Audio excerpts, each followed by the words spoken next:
Hello, welcome to my YouTube live.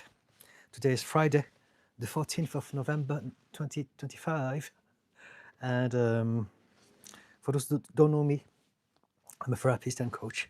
And I'm here to use my free time to take questions and give some recommendations to anyone who would like to talk about mental health therapy, human psychology and behavior, and anything to do with the mind and how we can enhance the quality of life from that place. Omnam, hello Didi. Hello Omnam, how you doing? Can you hear me well? I just put this on and I hope that it's working. If you're a regular to my channel, let me know if there's any difference in the sound than normally. Okay, so let's get started. I can hear you just fine. Fantastic, thank you Omnam. I'm going to be here maybe a couple of hours, provided there's some interaction. If it's very quiet, I may resume my evening. But other than that, I'm going to start my live doing what I always do, which is to read and comment on some of the posts that I put out today on TikTok. And again, if you're watching this on replay, it normally takes a little bit of time before it catches up. But yeah. Let's get started. Okay, Stevens, good to see you again, Didi. Thank you so much. Omnam, and I'm okay, more or less. Okay, do you want to talk about the more or the less of both of them? In the meantime, I'm going to do my comment about my post, just to give you an idea for anyone who's new about the things that I talk about. So the first post that I put out today on TikTok goes like this. Whether you see diversity as a threat or an opportunity for growth reflects your mindset. And so this is to highlight how whatever we experience is down to the mindset that we have about everything and anything. Mindset is how we think. A thought is what we think. A mindset is how we think. And of course, how we think will be determined first and foremost by how we feel about ourselves. And so the heart set comes before the mindset. But having said that, they are intertwined. And so some people have a fear mindset, a fixed mindset, division mindset. And those people will see diversity as a problem because they are already wired to anticipate problems and negativity when they see people who are not like them. The other side of it would be people who have an open-minded mindset, a curiosity mindset, and those people understand that diversity is the source of growth. We all have to learn from one another, but if we hang out with the same people always, there's only so much we're going to be able to learn from one another. And so traveling, meeting other people, discovering new cultures, new way of thinking, those are all paramount to our development as human beings. The next post goes like this. Some people will make you feel guilty for being angry so that they can keep pushing your buttons. And so this is to highlight how we end up, more often than not, we don't realize this, but very often we are gaslighting other people because we don't understand much about emotional intelligence. And so society teaches us that anger is bad. It must be frowned upon. Anyone who's angry is bad. But in reality, it depends. Anger is an energy. It's an emotion that we must all really learn how to understand because it exists for a reason. So one of the very simple way we can experience anger healthily is to remind ourselves is that it's there to basically help us set boundaries. And so in that context, anger is not bad. Just 1 second, please. Could you close the door, please? Sorry about that. We just had a delivery, but and so where was I? Okay, so let's move on. That took my mind away. Let's talk about the last post that I put out today. I will put out tonight, and it's this. Hitting a child in the name of discipline and tough love is still trauma. And this is to say how there's not one single reason in the world why we should hit a child. Yeah. Back in the other days, it was quite normal, and it still is in some places and families. And sadly, yeah, this should not be tolerated. We should understand that this creates so much problem. So many of my clients come to see me, and they are all over the place because their parents hit them in childhood. Anyway, let me see if there's any comment yet.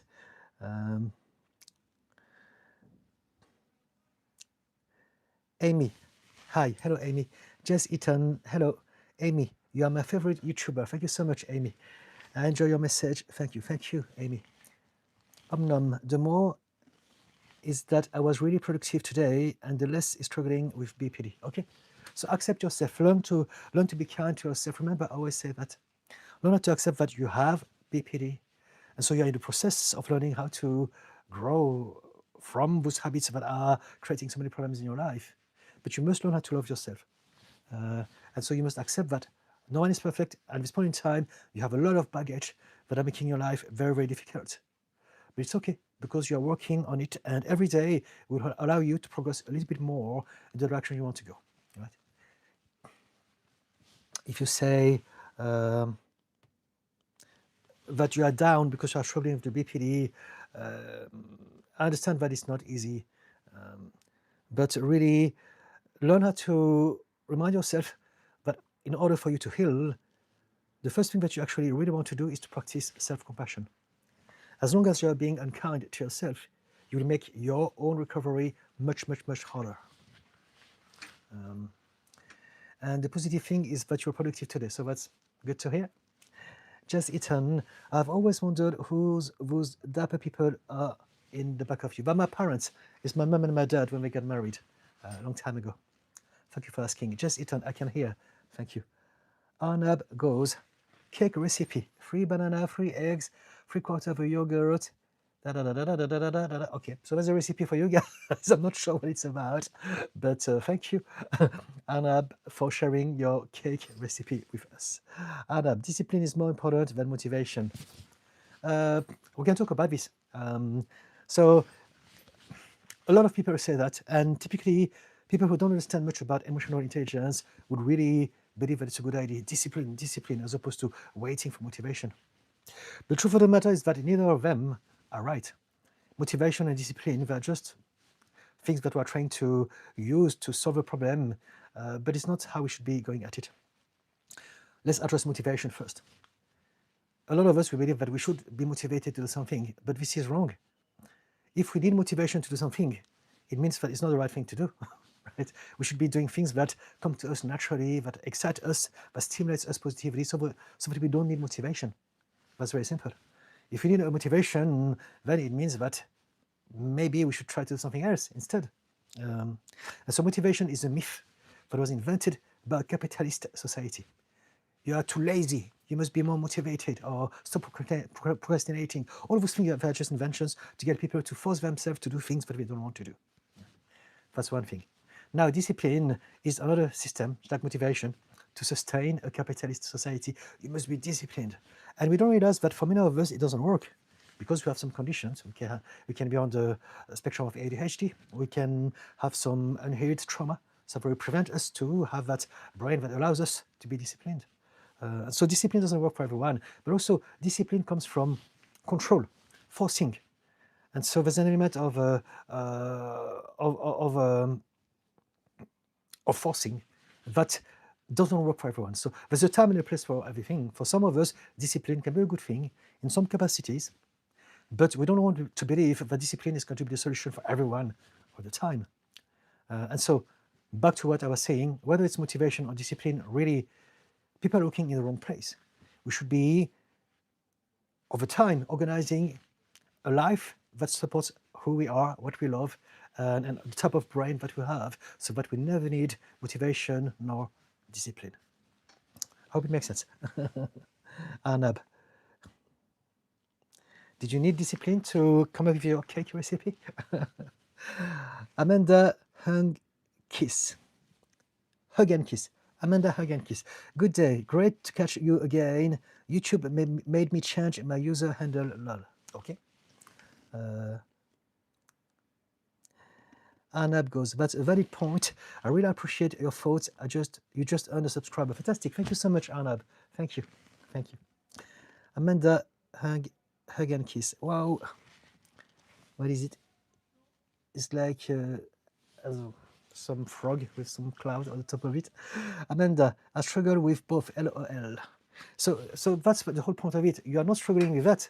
You're struggling with the idea that you should be doing certain things to please society, to please some people in your life, to please your family, to please your ego. And in reality, if you could make better choices based on what we really want to do, we would never need to suffer from procrastination, lack of motivation, being lazy, all of those things that are just made up stuff, and everyone is buying into it. Caroline, oh, hello, Caroline. How do we know if we are healed from a trauma? How does it feel when we think about a trauma if we are healed? So basically, when we have a trauma, our behavior is going to be different than if we didn't. So we're going to have some level of paranoia.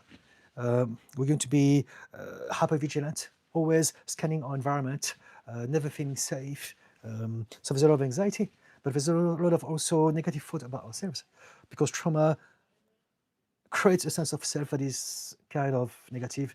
We believe that all the things that happened to us was somehow because of us. And so now there's this element of overthinking, negative self-talk, sort of things, low self-esteem. And so it's different for everyone.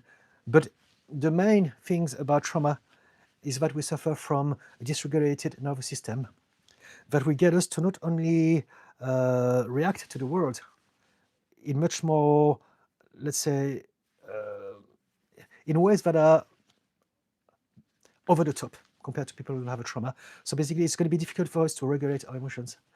But also, the very interpretation that we have of reality will be different. Because of a trauma, now our brain is going to always scrutinize everything. So it's going to have a negativity bias.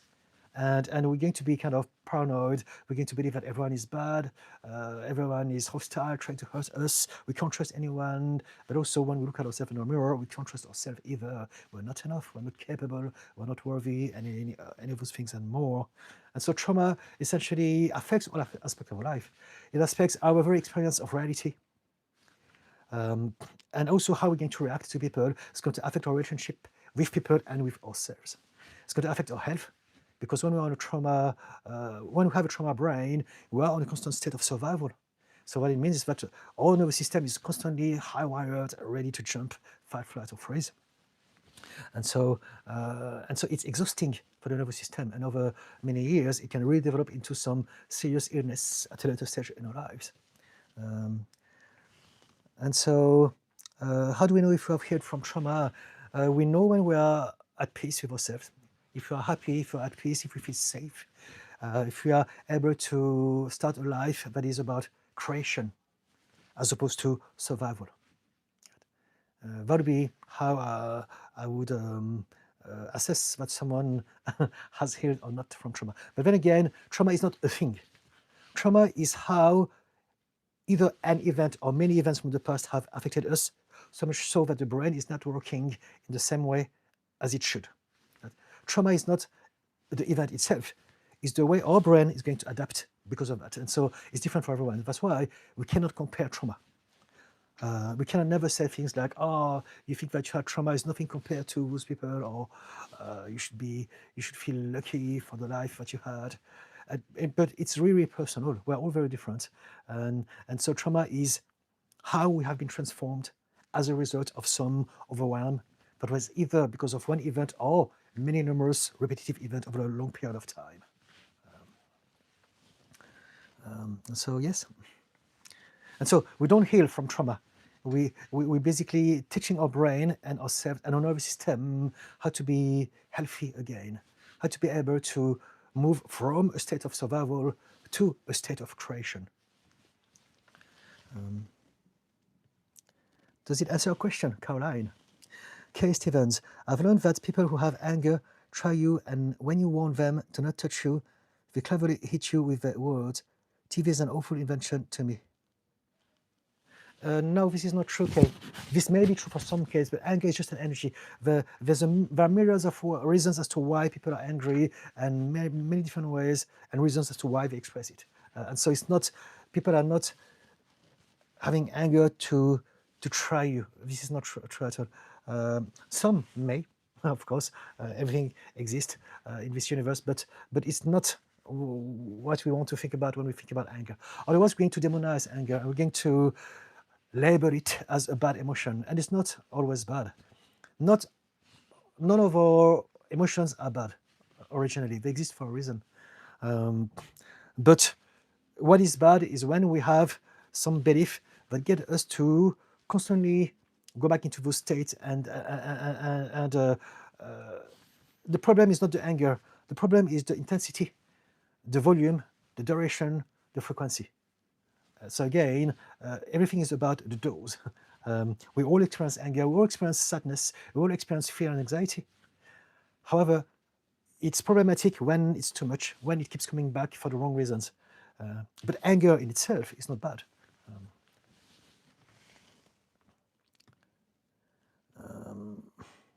A lot of people who have anger actually suffer. And by anger, I mean people who have patterns of anger that are disrupted in their lives. And so they suffer from that more than anyone else as a starter. Jess Eaton, what are your thoughts on quantum physics, vibration theory, or authentic self? I'm a big fan of the theories that quantum physics share with us. So that basically is the foundation of all my spiritual world. I believe that all realities exist at the same time, and I believe that we are here to experience a reality. But also, this is also seen in psychology. When we think about psychology, the way that I explain it is that we are all in a bubble, and everyone has a different set of beliefs and filters and lenses that will create their bubble. And so what it means is that everyone is going to express a different reality to anyone else at any given time. There's not one universal, fixed, absolute reality and truth. There's only the reality that we experience, our version of it, our interpretation of it in this moment, and it's different for everyone. And so that is sort of sharing the principles of quantum physics. All realities exist at the same time.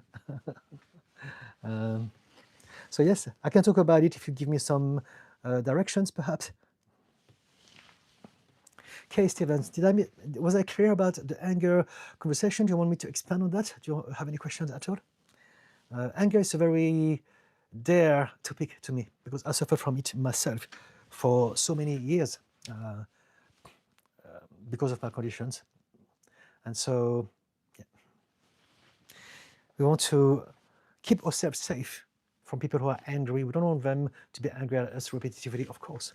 But we also, if we can, want to develop some understanding and empathy in that people don't choose to be angry.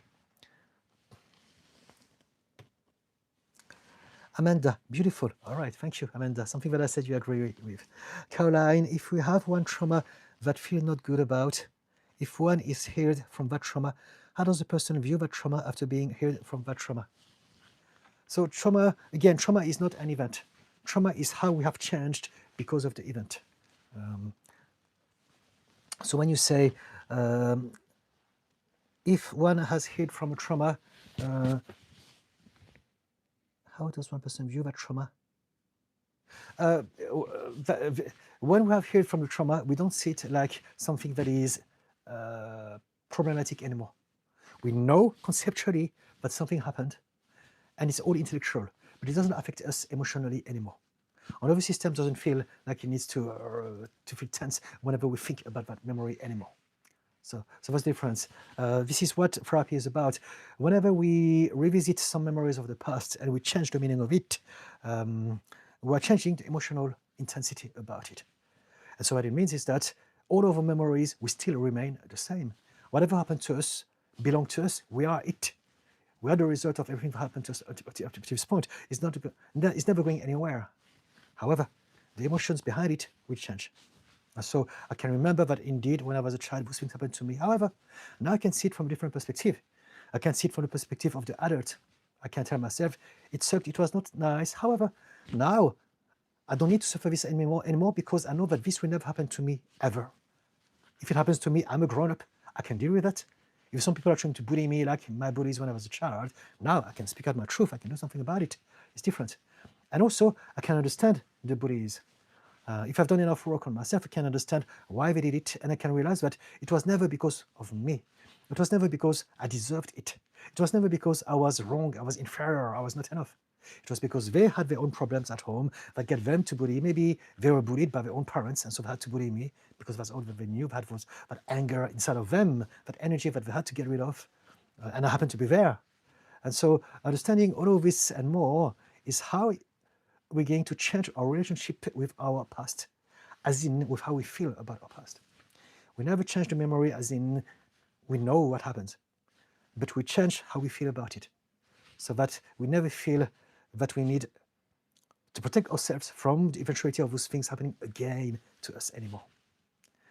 And also we can, many of us, not everyone, but for many of us, and in many cases, we may find the ability to forgive and move on. The reason why our nervous system, our mind, and ourselves are struggling with some event in the past is because we need to find closure. When we find closure, we're good to go. It's because we have not been taught any coping mechanism to overcome which that happened to us. But there's a part of us that believes that it's going to happen again, and once again, when it happens, we won't be able to do anything about it. And so giving closure to that situation is to remind ourselves, this happened then. Back then, I was a child, I was powerless, I was helpless. It's normal, I was a kid, it's not my fault. But now it's different. Now I'm the grown-up. Now I can look after my own child inside of me, and I can reassure it, I can comfort it, I can teach it to trust me. I'm in charge now. I need to deal with that. And that changes everything.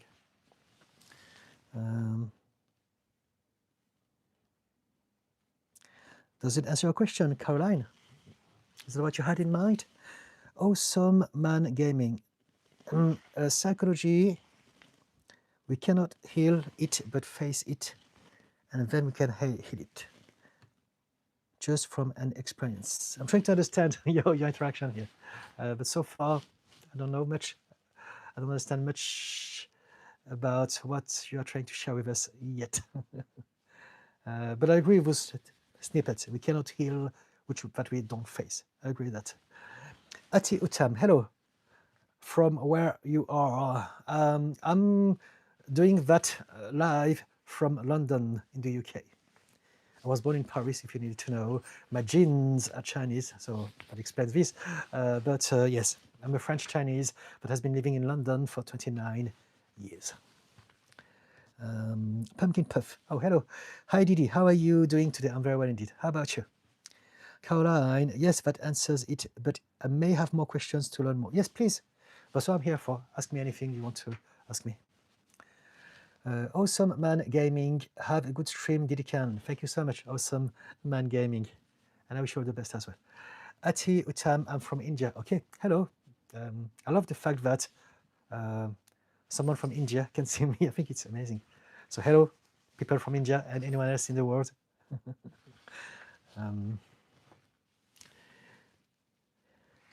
Ted Nitzel. So I'm going to do something here. Add user on this channel. There you go.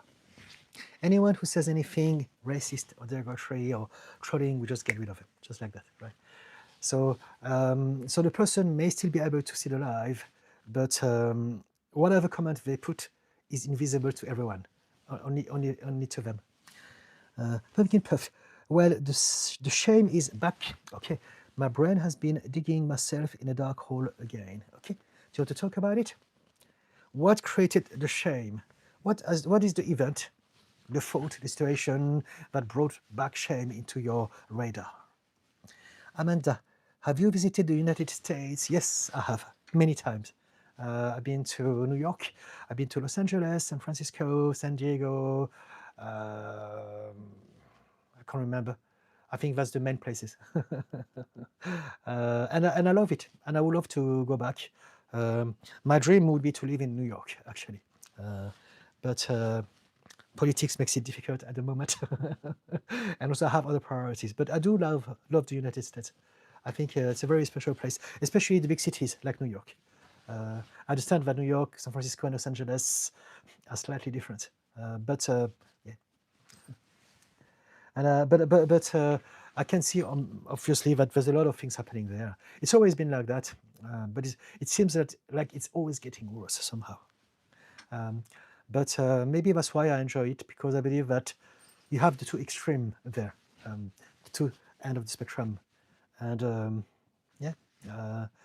Sometimes when things get really bad, we highlight the good people who are fighting the bad stuff, and I appreciate this.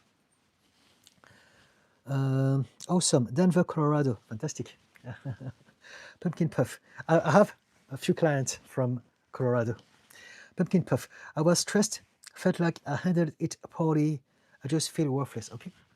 If you can give me an explanation of what happened, I can help you. Other than that, I'm sorry that you feel like that. Ati Utam, what you do there in London? I live here. I'm happily married with my beautiful husband, and I have my practice, my therapy practice in London. But now I do everything online, so really, I can do it from anywhere in the world. Pumpkin Puff, and like a monster, why do I always go back to self-hate? Because we go back to what we know. And so until you have changed your program, until you have changed and upgraded your perception of yourself, you will always return to the original program, right? We have a program, and basically it is the program that gets us to behave and react in any which way every day all the time. And healing is about upgrading that program. And so we always go back to self-hate because that's what we know. Whatever we are used to be doing is our familiar, and the brain always brings us back to the familiar. Because the brain wants to protect us, and if something is deemed normal and familiar, it means that it's safe, even if it's not good for your health or your happiness. The example that I often give is that if I've been injecting some stuff in my eyeballs for a long time, some drugs, it's not good for my health, it's not good for my happiness either. However, if I'm still alive and I've been doing it for a long time, it is my normal. So my brain is going to say, keep doing it. It's going to make it very hard for me to stop because it's familiar, it's normal.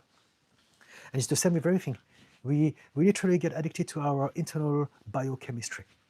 And so when we have anxiety, panic attacks, we get addicted to those highs of panics. It's like getting high on drugs. If we're suffering from depression, anything that we suffer from, our normal state is where we go back to.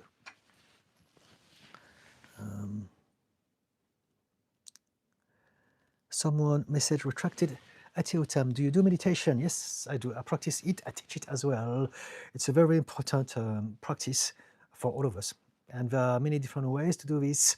And it's very important to start the journey of meditation and mindfulness as soon as we can for any one of us. Rory Teto, hi Dilo. I don't understand. What does that mean, hi Dilo? Caroline, been this week feeling heavy. I don't know if it's darker sooner outside now. It is, but I usually don't feel heavy inside and kind of in freeze. I used to have it easier to do things like working out. Yes, it's harder to do things when it's dark, and it is darker. We're going to go in the darker days of the year until when is it? Is it Christmas? It's going to be darker and darker and darker. But then right after Christmas, it gets slightly better and better every day. And so one thing that you can do, and you're not the only one affected by that, is called seasonal affective disorder. And so get some light, like the light that I'm using here. So you can buy some artificial light that are bright enough to replicate sunlight so that it hits the back of your brain and it helps your brain be healthier and happier even during the dark month. So there are lamps called SAD lamp, SAD, SAD, as in seasonal affective disorder, I think. So it's normal.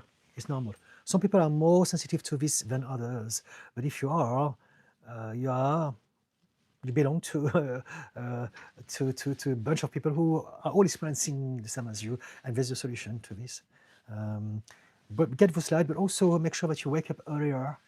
In the UK, I think you are in the UK as well. We have some sunlight for a short amount of time in the morning. So make sure that you are awake for that moment. Even if it's dark and grey and raining, there's still more light. And so that will allow you to have a chance to go outside, take some fresh air and have that light in your face. And then by 4 o'clock, it's all dark. And get yourself moving and active earlier in the day. Go for a walk, do your shoppings, your whatever errands that you have to do, so that you get active and out and about and enjoy some daylight. When it's dark, it feels like we want to hibernate. We don't want to go out. We don't want to do anything anymore. We just want to put Netflix on and binge. Yeah, it's quite normal. It's important to really create a different schedule during winter time if we have some baggage of any sort. And I'm the same. I'm very happy and all, but I need to remind myself to make sure that I wake up at a certain time, I go out and I do my things in the morning, and I go to the gym and I go for a walk in the park, because after that, once it's dark, our mindset, our frame of mind shifts. And then we don't want to do anything anymore, because we're conditioned, we're programmed to feel more cozy and hibernate when it's dark in winter. Pumpkin Puff, thank you for the little heart. Life is testing me. I'm just always overwhelmed and dealing with a million things. If I let it overwhelm me, I react, then feel like I'm just the worst and feel like I don't deserve to be here at all. So I want you to realize that life is not going at you. It's not you versus life. It's not an entity, but it's fighting against you. You are an expression of life. You're living your life. So what you do, change the perspective, and that will help you already. See yourself like, this is me, this is my journey, this is my story, this is my adventure, this is me, I am life. It's not life against me. However, I started with some baggage, and my journey is going to learn how to move away from this baggage. This is my challenge. This is my story. If you were a book, if you're a movie, that would be the point of view. You had a very challenging start at life, but it's okay, because you will overcome that, and you have the whole of your life to make this happen. But you have to stop thinking that life is testing me. It's not you against life. When we do those sort of things, now we are losing our power. We're going to believe that there's something bigger than us that is preventing us to be happy. And it's not like that.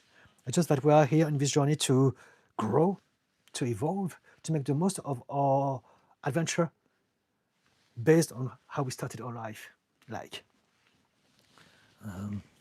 So yes, hopefully that helps you. Amanda, hug and kiss. Your sing-song voice is lovely to listen to. Thank you so much, Amanda. Wonderful viewpoints and knowledge. Have a great day, Didi. Thank you. Thank you so much, Amanda. And same to you.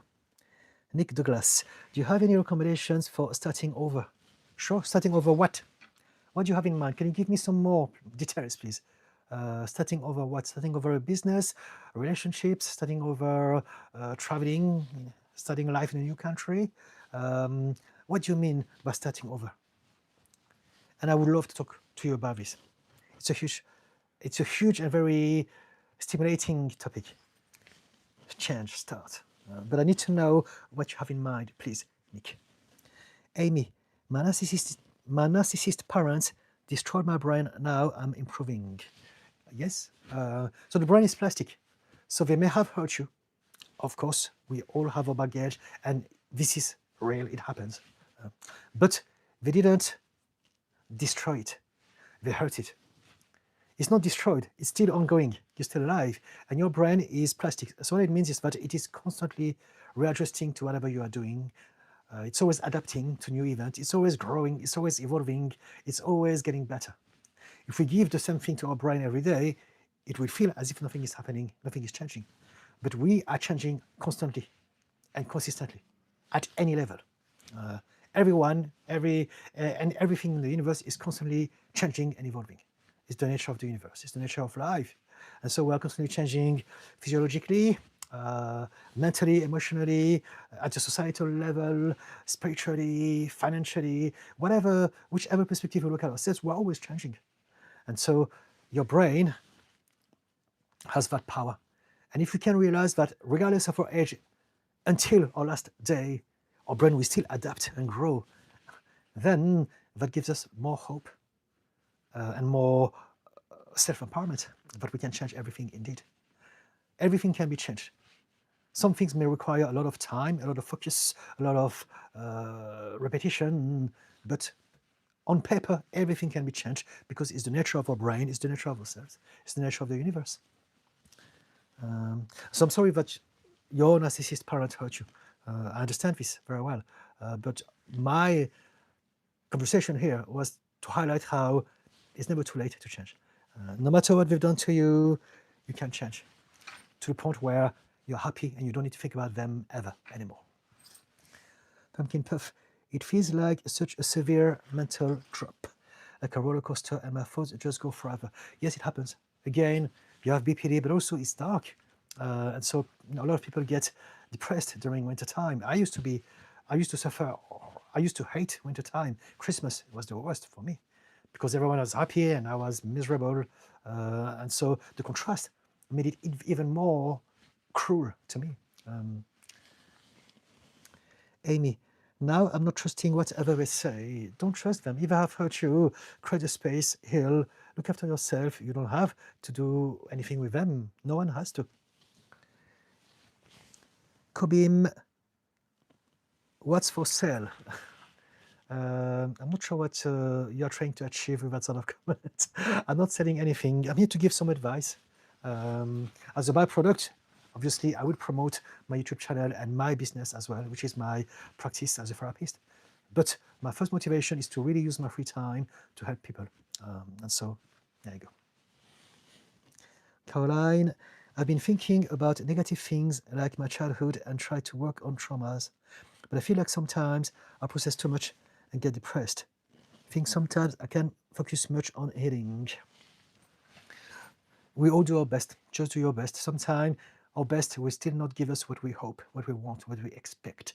And so if you're in a bad or challenging phase, I would suggest you to do your best to just enjoy whatever you can enjoy. One moment at a time. Practice mindfulness, practice doing things that makes you happy, or at least mix things that stimulate you, things that prevent you from just thinking about the bad stuff. Right? Again, especially because it's dark, because it's winter, because it's Christmas. We are not always in a position of healing. Sometimes we can be overwhelmed by our environment. And so there's that. But if that happens, if that's the case, it's okay because it's only a phase, it's only a day, it's only a moment, it's only an hour, it's only a week. There's going to be more always coming every day. Life is ongoing, life is made of time. And so there's always new moments coming our ways. And so we can only do our best with what we have in the moment. We want to practice acceptance. Accept that this is what I have. How can I make the most of what I have? That's it.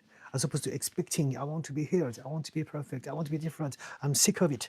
The more we do this, the more we're making it harder on ourselves. Does it help, Caroline?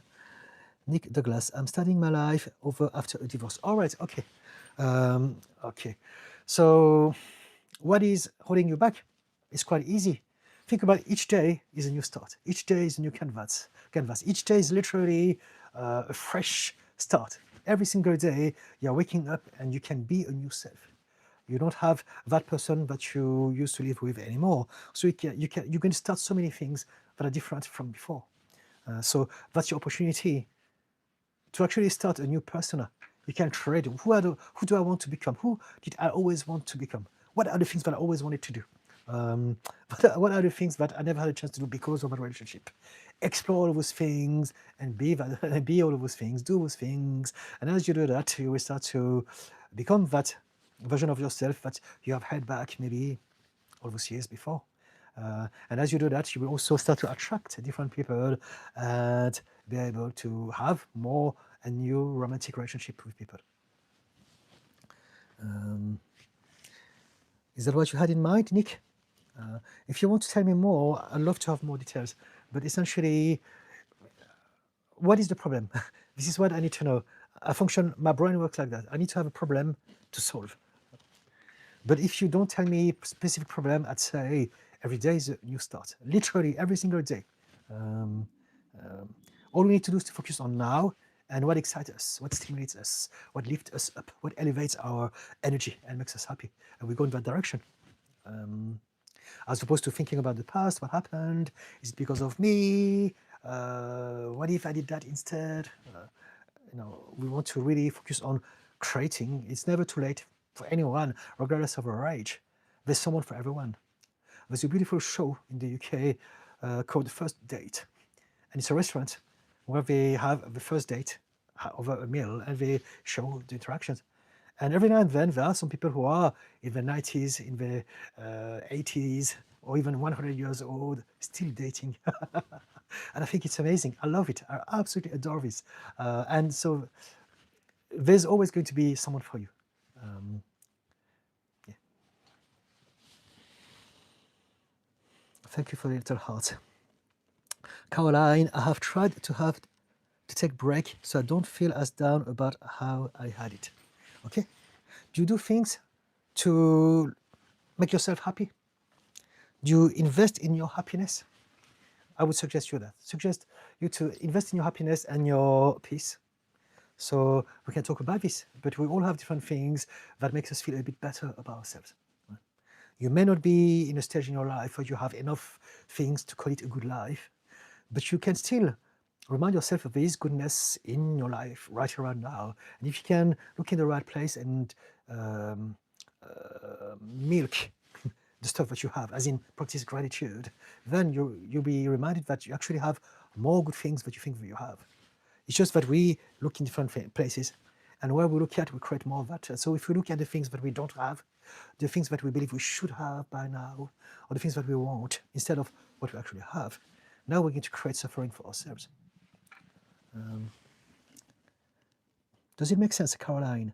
Pumpkin Puff, that is a good point, but I shouldn't feel like life is against me. Thank you. I'm sure I'm supposed to learn from all of this, but it feels like climbing a mountain. So instead of climbing a mountain, think about walking. It's not climbing, you're just going for a walk. And the walk is going to be thousands and hundreds of thousands of steps. And so you want to focus on baby steps, just like that. Instead of looking at the top of the mountain from where you are, which would be intimidating and overwhelming, focus on each baby step. Focus on, as if you were trekking in nature. You're not thinking, I want to reach the top. You think, oh, I'm going to have a walk. I'm going to enjoy what I see. Oh, look at the horizon, look at the trees, look at the beautiful scenery. Look at that little bird, that squirrel. Look at that flower. Chill, enjoy the journey, one baby step at a time.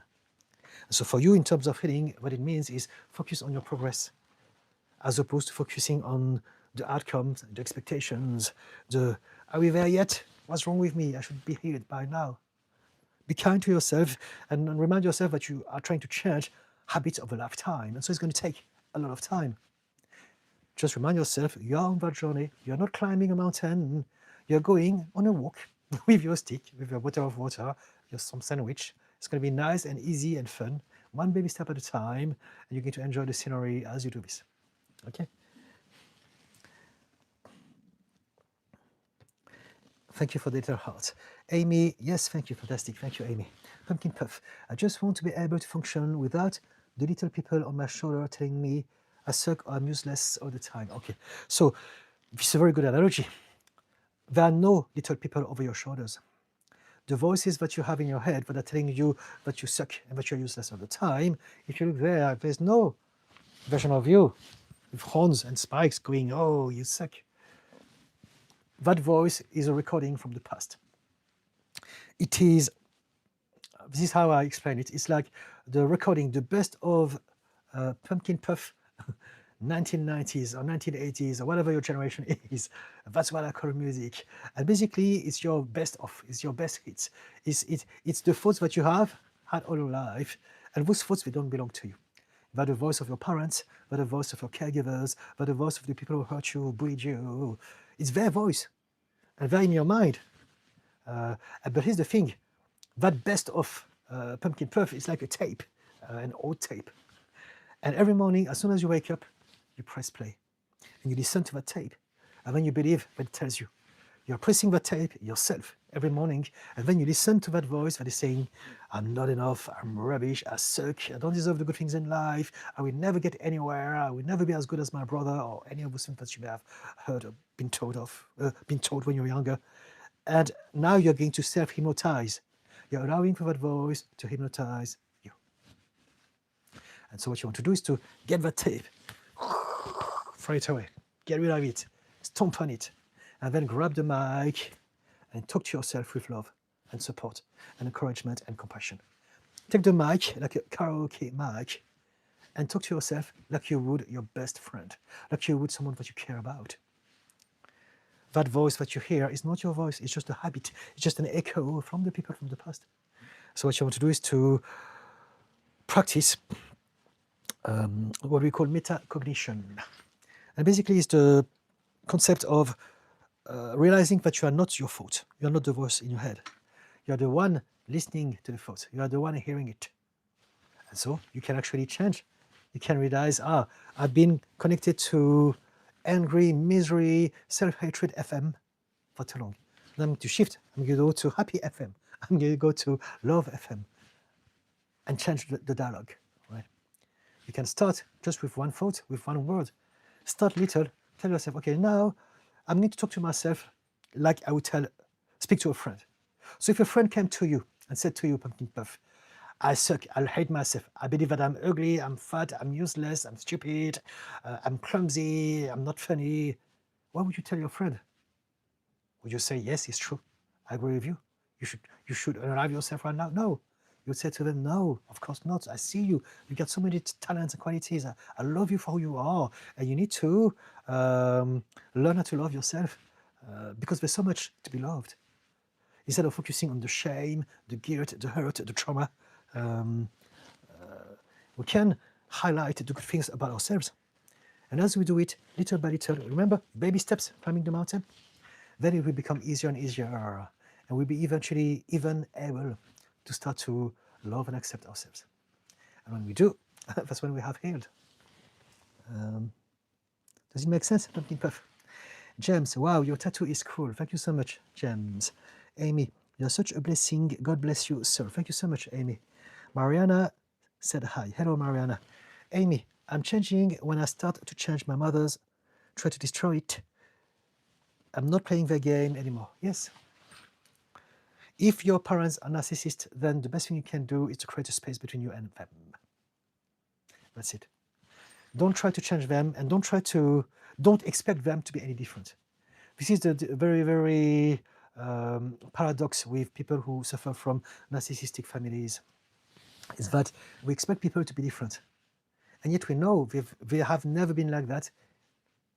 What are the chances that they will ever change anyway? And yet we are holding on to that hope. It's never going to happen. And so create a space, protect your peace. And in the future, as you change, as you heal, you may be able to go back to them and change some element of the relationship. It's possible. But it's not your priority, and it may not happen. And it's also okay. Johnny to me, Nick Douglas. I was with her for 16 years and I feel lost without her. I'm not sure how to move forward. Also dealing with having cancer makes things difficult. You have cancer. All right, okay. Our brain, I was talking about it early on in that live. And for those who don't know me, whatever I talk about during this live can be replayed. I leave the live on my channel. So if you want to retrieve some information, I think it takes a few hours for YouTube to upload the live stream. But by tomorrow morning, that live stream will be available on my channel, the live section. All the live streams are there. But essentially what I was saying is that Our brain is plastic, but also it wants us to stick to what is familiar. And that's why it's so hard to move on from things that we've been doing for a long time. And so if you have been living with someone for 16 years, everything about your life will remind you of that person. Every little habit, like waking up in the morning, that person is not there anymore, having some food, getting ready, brushing your teeth, and you want to say something, there's no one, sort of things. If you live in a place for a long time, even as you walk through the streets, every corner, every shop, every tree will remind you of an event, situation, and that's why it's so hard. And so one thing that you can do is to change your scenery as much as you can. The first thing you want to do is to change your home. Inside of your home, get rid of anything or put away for now anything that will remind you of that person. Any memorabilia, any pictures, any clothes, any items, put everything in a box away from your visual. And then change your surroundings so that you see something different. And then focus on the now. Focus on, have a plan, have a strategy, have something that you want to create, and then go on and create those things. Because your brain can only do one thing at a time. It can either focus on what you're doing, or it can daydream and replay the memories from the past. And so what you want to do is to, through process of neuroplasticity, which is repetition, you want to focus on what matters to you, what you want to build now. You want to create a new life. You say that you have cancer, so I don't know what stage you are going through, but that's a great thing for you to focus your mind on, right? It's your health, your life. So if I was in your shoes, I would do everything in my power to learn about what I can learn to have a better life and to fight the cancer. So anything to do with lifestyle, food, ice cold exposure or sauna, meditation, mindfulness, therapy, anything. There's a field of information and knowledge out there, and if you have something like that, I would use every single seconds of my day to find out how I can expand my mind and understand this better, so that I can optimize my chances at overcoming the cancer. Right? Did any of the things made sense or was helpful to you, Nick? Tell me more, please, if you want. Caroline, yes, I feel that I can be overwhelmed by trying to heal in an effective, faster pace, but the negative takes a lot of space in my thinking, so I think that I will take breaks because it has worked before. Okay, so breaks, good. Yes, sounds good. Whatever works for you, absolutely. Meditation, mindfulness, again, I don't know what you enjoy, I can't remember, but I'm sure we talked about it. You may listen to some music, you may listen to some relaxing music, or just dance, two different types of music. But you can maybe enjoy learning something or watching your favorite shows, whatever it is. You want to do things that brings you either joy, if possible, if not, at least peace. If you can find a way to stimulate yourself positively, it's great. If not, at least do something that relaxes you, that makes you feel a bit better, right? And just focus on that. That's it. Don't try to heal. This is good enough. Healing is about being able to feel good about ourselves and return to that state no matter what life throws at us. And so don't have too ambitious plans about your healing journey at this point in time. Things happen when they're meant to happen. And all that you can do is what you can do at this point in time. And so if you're overwhelmed by the darkness, by your past, by your environment, whatever it may be, do your best to make this moment as good as it can be. And do this again, one moment at a time, just that. And it will still be a positive. Cool. Can you recommend a book? I've read a lot of classic Western philosophy. There's lots of books. It depends on what you like to learn about. If you're talking about Western philosophy, so it tells me that maybe you want to learn about Eastern philosophy to counteract what you know already about the Western philosophy. So the basic would be maybe the Tao Te Ching. Have you heard about it? It's a very, very important book. Tao Te Ching is the principle of Taoism. It's the foundations of many aspects of Eastern philosophies. And it's also a lot of principles that can be applied for healing, for growth, for developing wisdom, finding peace, and all of those things. Amy, I can't control what they think about me. I let it go. Yes, absolutely. You don't want to. Let it go. We suffer from control. We suffer from the need to control something. But we cannot control anything.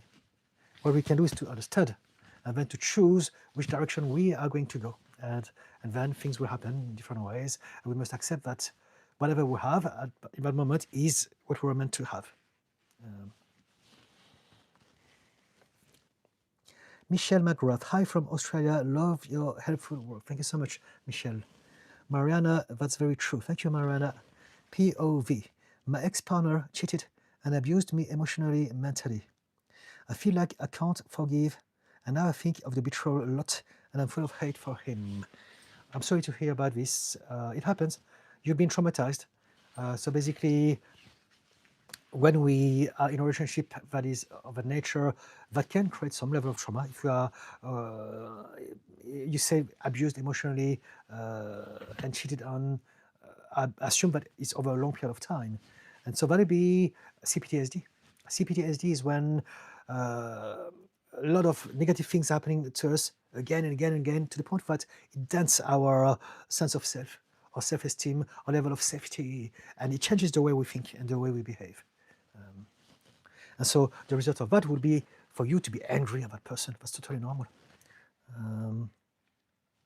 And so have you done some work? Are you addressing how you feel or not? Because there's an element, there's an aspect of it that is quite important to realize, is that when we have people like that in our lives, there's an element of us allowing them to do certain things to us. And so I know that it's very hard for people to accept this, but in adulthood, not in childhood. In childhood, we don't choose anything. But in adulthood, we tend to replicate what happened to us in childhood. And so if you had a difficult upbringing, if our parents were not always there, if there was not love, or if there were abuse or neglect, then the sense of self we're going to develop is going to be quite low, disempowered, negative. And so as a result of that, we will attract and allow people in our lives that fit that narrative. And that's why we end up with people who abuse us. Some people, if they have someone that is going to abuse them, they're going to say no from the beginning and get some help and nip it at the bud. But some other people are going to allow this to grow, to change, to flourish, and to eventually become that monster that is creating trauma. And so this is something that you may want to realize if you haven't yet. I'm not saying that it's for sure. I don't know you, right? But it's often a pattern that is seen. We don't realize that we are allowing the predators, the abusers in our life as adults now. It's vastly subconscious, but it's still us allowing it, as opposed to saying, no, F off. No. Thank you for the little heart. Caroline, I do write on a piece of paper sometimes so I can see the things I have to see, all the things. I have that. I can be grateful for. It does help. Yes, I'm going to do that again. Fantastic. Yes. Practice gratitude. Yeah. Everything is relative. And so everything about our life can always be a little bit better or a little bit worse, or a lot better or a lot worse. And so it's not about the state of our life. It's where we are choosing to look at. If we can look at things from the right angle, and if we're looking at the right things as well, then we can choose to feel a bit more empowered about ourselves.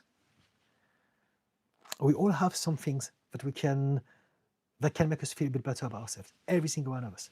No matter how dire or miserable our life may seem, there's some aspect of our life that we can absolutely feel grateful about, because there's always better, there's always worse. It's that simple. So if we focus on the better, we're going to feel worse. But if you can practice gratitude now, you'd feel a bit better for now, and it's worth it.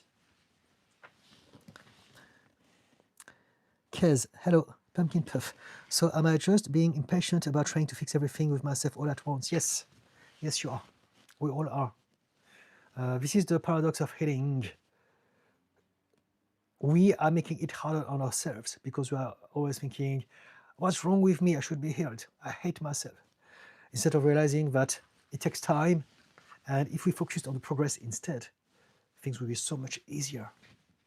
It's okay, I'm not there yet, but it doesn't matter because I'm getting there. It's going to take the time, but it takes. I'm not in a rush. I'm doing my best every day, and my best is good enough. And so focus on the progress. Focus on the baby steps, as opposed to, again, allowing for that voice from the people from your past to tell you, gosh, you're so pathetic. Even when it comes to healing, you can't do it properly. You're doing this to yourself. Don't do this. Tell yourself, it takes time. I'm choosing to love myself, and I will take the time that it takes, and I'm going to focus on the progress. Mariana, bless you, sir. You are very wise. Thank you so much, Mariana. Caroline, I saw an old Disney cartoon. I think it was one about Pluto, and he had an angel on one shoulder and a devil on the other one. Yes, and that made me think about these lives, about positive and negative voices. Yes, so yes, absolutely. Again, you don't have the Pluto evil devil and the Pluto angel, or the version of you, but we believe that, and it's just old habits or thoughts from the past that are still reverberating in the back of our mind. And we can change this. Caroline Shoda, yes. Omnum. What if that voice feels like you don't have the remote for the button to stop, change the thoughts? What if they're like automatic? They're automatic, but you can't change it. You can't change. Your thoughts are just thoughts. They're just happenings. And so you can choose any thoughts at any time. And I do this quite a lot. So right now, Omnum, I want you to listen to me. I want you to think about a big slice of watermelon. Watermelon. Visualize a slice of watermelon. Bang, just like that. I put a thought in your mind. It is that simple. That's it. There's nothing else. Pineapple. I want you to see a huge pineapple in your mind. Pineapple. Yellow, brown, juicy. And just like that, probably if you follow my instructions, you can see a pineapple in your head. And you don't think, today at 2 minutes past 7, I will think about a pineapple. You never planned that. I did it. You can do it as well. It is that simple. And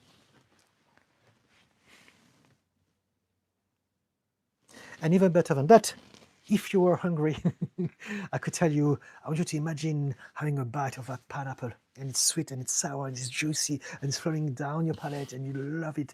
It's getting you to salivate because you love the smell. It's so pungent. It's a beautiful fresh pineapple from Costa Rica. Now you may end up salivating, even though there's no pineapple, because your body believes that there's a pineapple. And so essentially, if you choose better thoughts, your body will follow through. If you choose thoughts that are of happiness, excitement, and compassion, you will feel that energy in your body, because this is the energy that reflects those quality of thought. But if you think about thoughts that are about self-hatred, anxiety, fear, jealousy, resentment, now you're going to feel the tension, you're going to feel the stress, you're going to feel bad, because it's the nature of the emotional energy that goes with those thoughts. Whenever you think thoughts are the language of the head, your brain. Emotions, feelings, and sensations are the language of your body. So whenever you think a thought, your body is going to translate that thought into its own language. It's going to, because it needs to experience what you are thinking, but through its own language. And that's why it's so important to choose the right thoughts. My watch is telling me that it's time for me to post my third TikTok post of the day. So just bear with me, please. I'm going to do it right here and now. Hitting a child in the name of discipline or post. Are facts that are arranged in chronological. Okay. Just let me check that it is there. Hitting a child.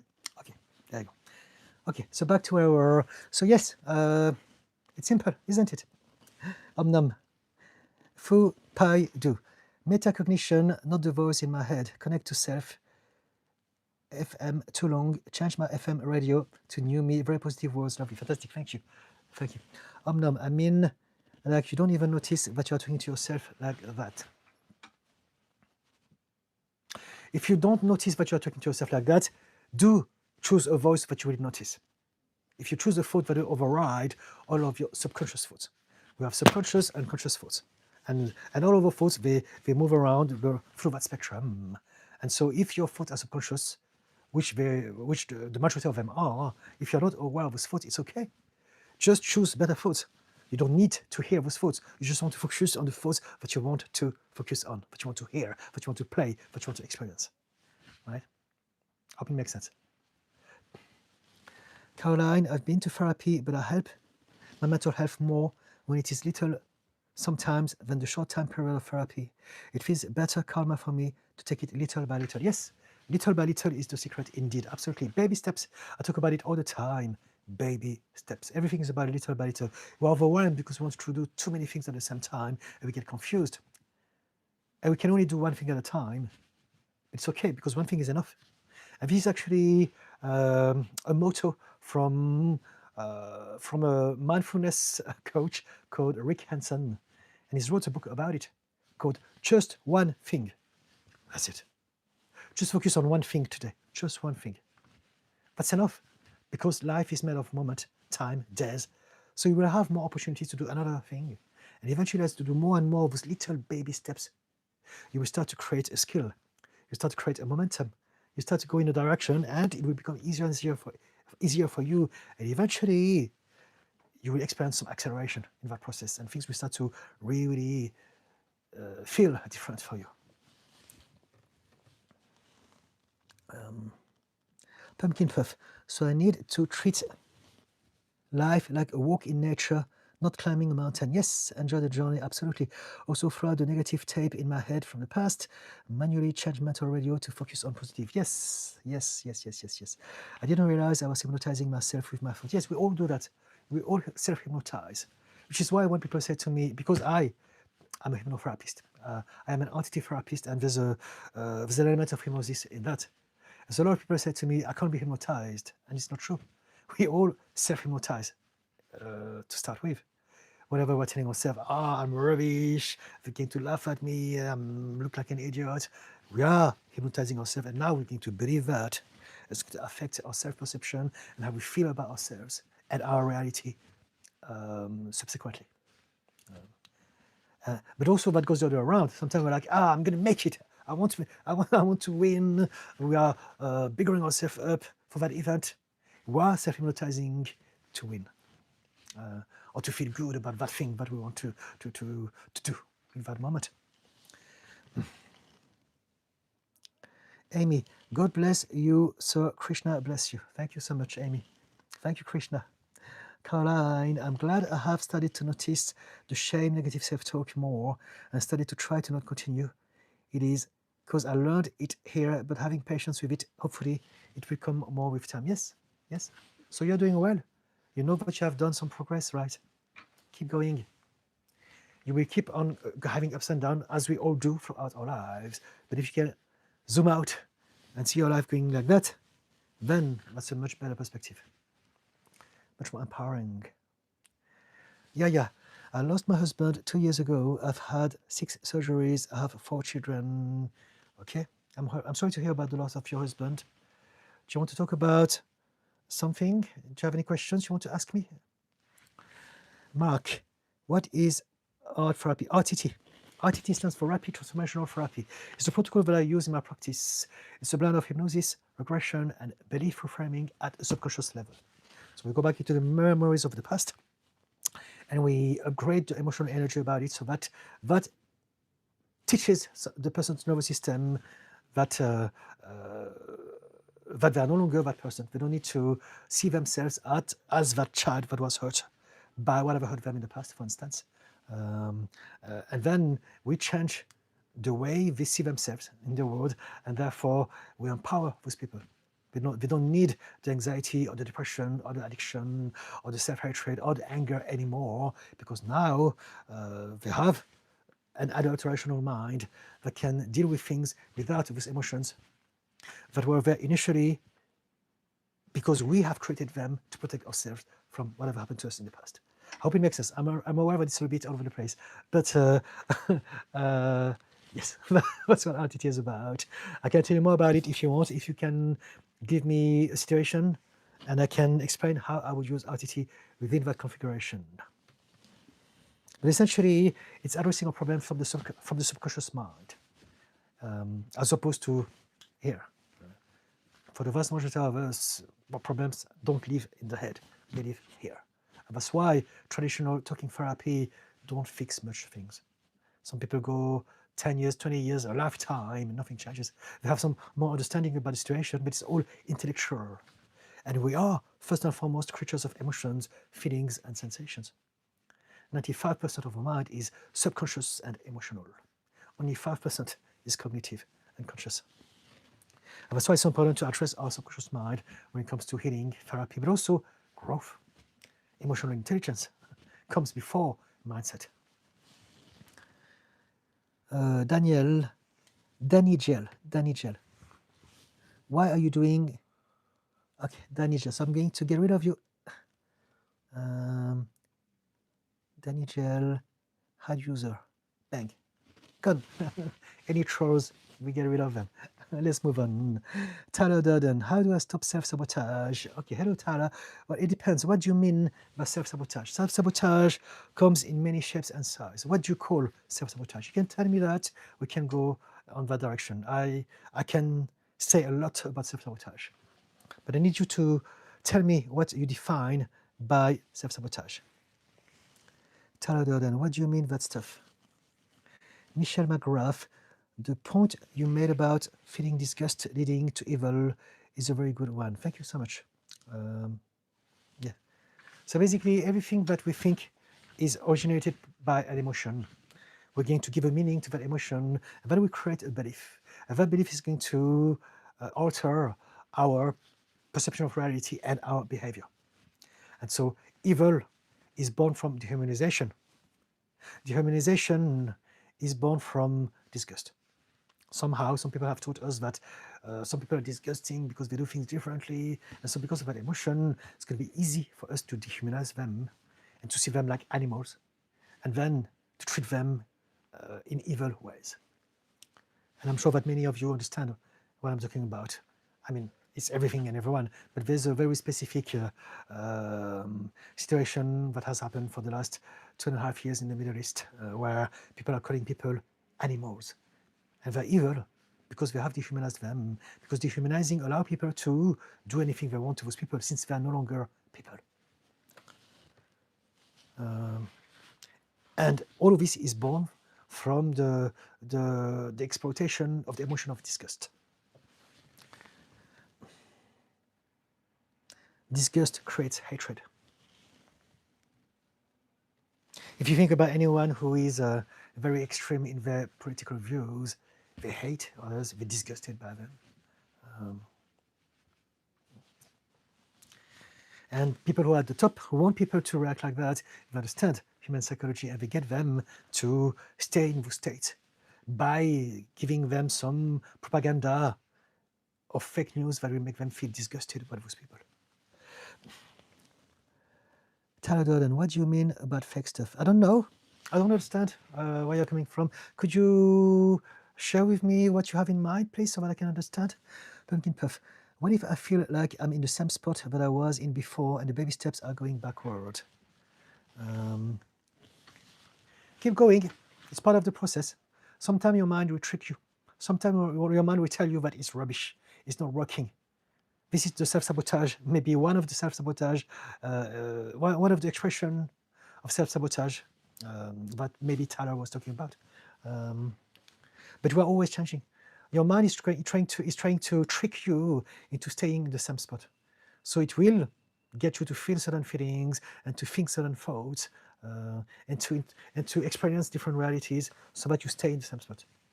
And so healing is about learning how to have a better idea of who we are, of all of those things happening inside of us.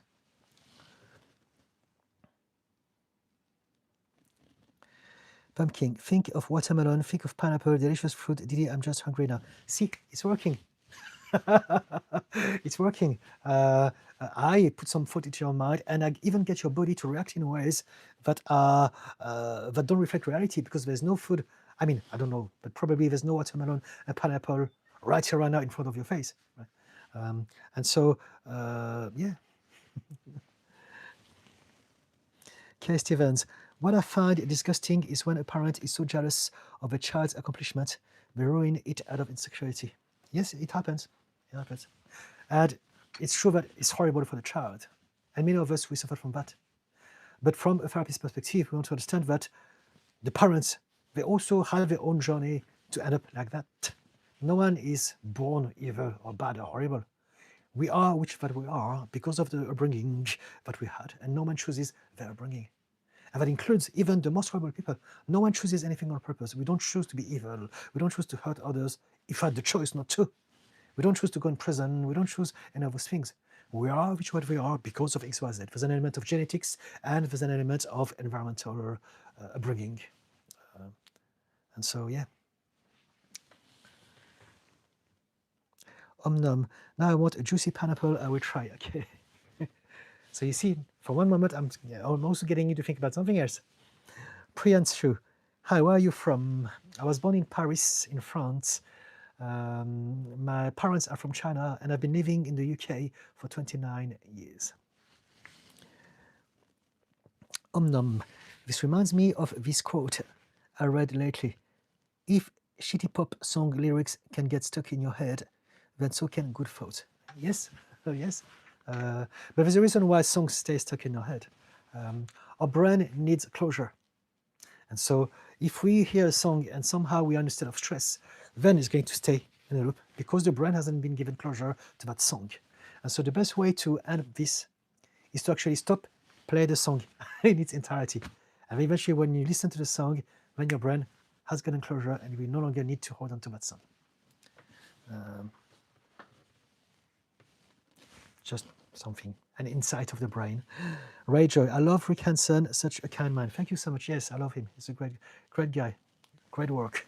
Pumpkin Puff, I never noticed that the thought we tell ourselves is what fuels our energy towards how we live. Yes, we are a machine that has a program that helps us navigate through our day-to-day routine. And it's all a bunch of subconscious triggers. And they come in terms of feelings, but also thoughts. And so, yeah. And that's what I'm talking about when I talk about belief. Everything about our life are down to those beliefs that are the literal filters that create our experience of reality for us, one moment at a time. And so in order to change our reality, all we need to do is to address our belief. Priyanshu, how to stop social media addiction? Physically, you can switch it off. You can get rid of it. But in reality, the problem is not the social media. If we get addicted to social media, it's because we have a propensity for addiction. There's something about us that needs that addiction. And so without going into extreme dramatic cases, maybe the reason why so many of us are addicted to social media is because we're not living the life that we want to live. If you're happy, satisfied, excited about your life, if you have a purpose, things that really excite you, you don't need to be addicted to social media. You'll be using it every now and then you'll move on when you no longer need it. If we get addicted to something, it's because we're trying to distract ourselves away from something. So many of us, we live a life with no joy.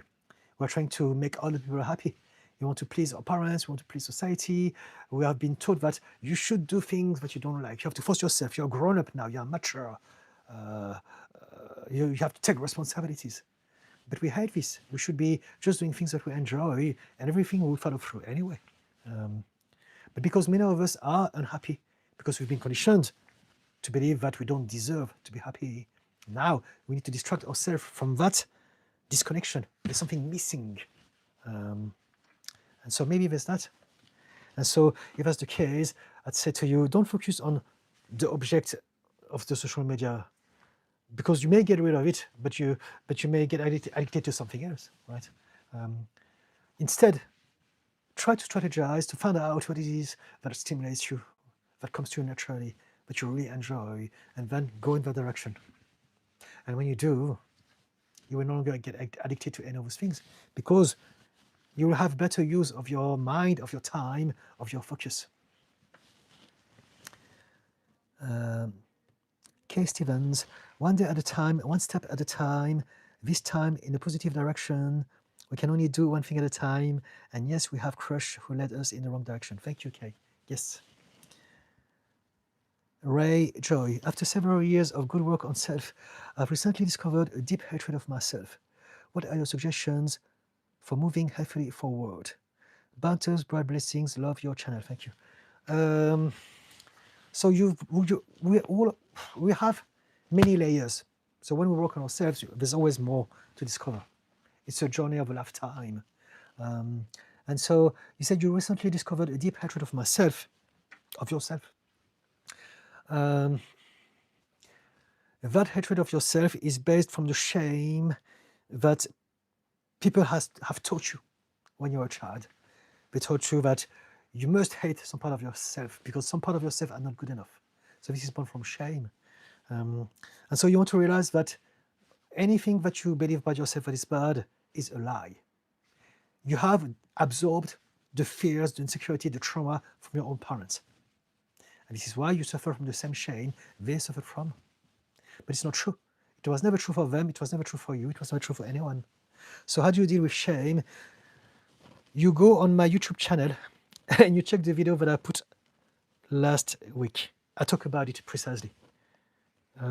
Not last week, this week. So today is Friday.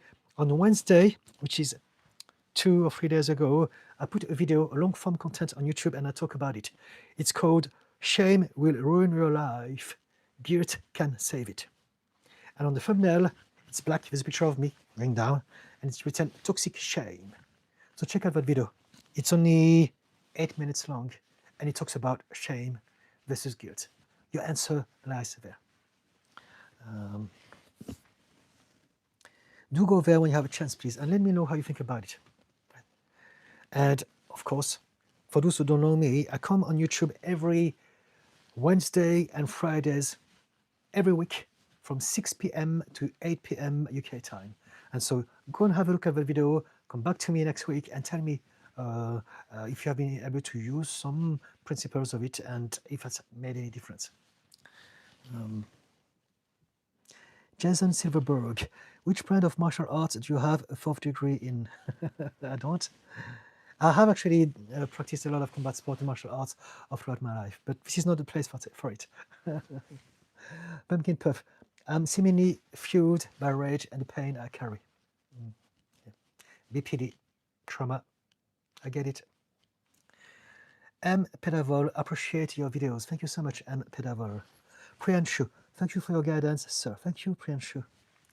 Pumpkin Puff, I see self-hatred seems to be a big topic for everyone. Yes, we live in a society and culture that is very, very mean and cruel. And we are being taught that we must hate some aspect of ourselves. We are not strong enough, we are weak, we should never be vulnerable, we should be perfect, always successful. And because of that, we are repressing the part of us that are vulnerable, that need to be seen, that need to, we are not able to let go of that energy, and we suffer from that.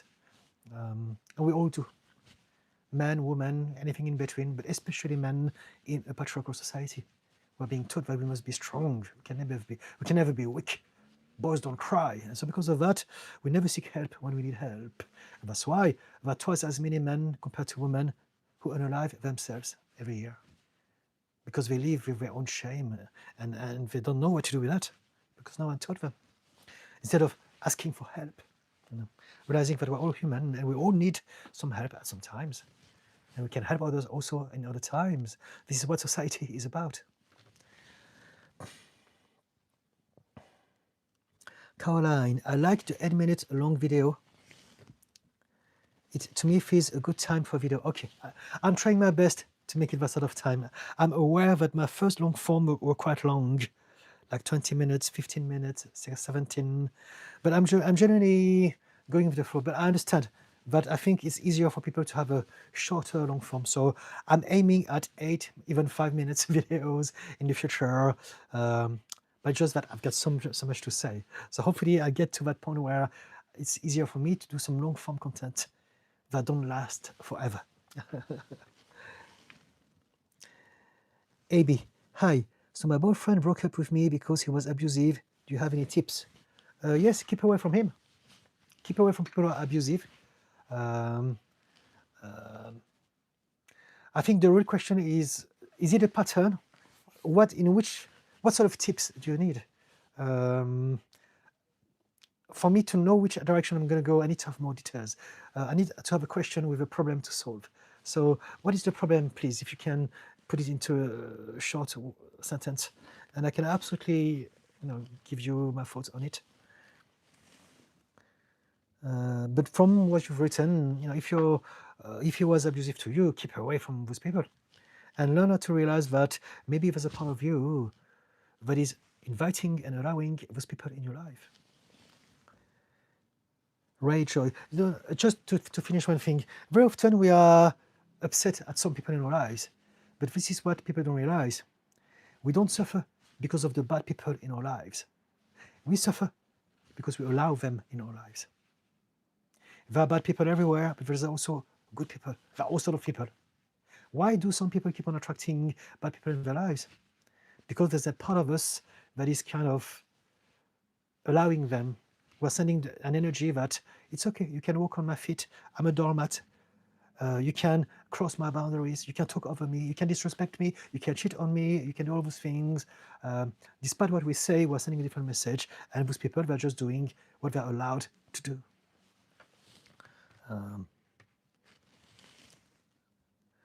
Does it make sense, AB? Ray, thank you. I will check out your video on dealing with shame. Thank you. And would love to return next week. Okay, fantastic. Please do so. That's why I'm here for. AB, he keeps texting me. Call the police. Harassment. Simple. It is that simple. Take the right measure for the right problems. Right? If you don't, you're allowing him. You're telling him, it's okay. You can keep texting. You can keep pushing. You can keep pushing, putting your foot on the door so I can close the door. I'm allowing you to do this. You have to learn how to set boundaries, how to be firm, how to express yourself, how to say what you prefer, and take action on it. If he doesn't listen, right? You don't want to try to reason him. Just tell him, no, no is no. I don't care what you think. I don't care how you feel. You abused me. I don't give an F. I don't have a moment for you. No is no. You hurt me. If you care about my feelings, you stop coming to see me. And if you keep coming to see me, even though I told you not to, it means that you don't care about me. And so I don't want to see you. Right? In whichever way, there's no reason for him to come back into your life. But if you don't do that, you will, even if he disappears, you may probably keep on attracting more people like him in the future.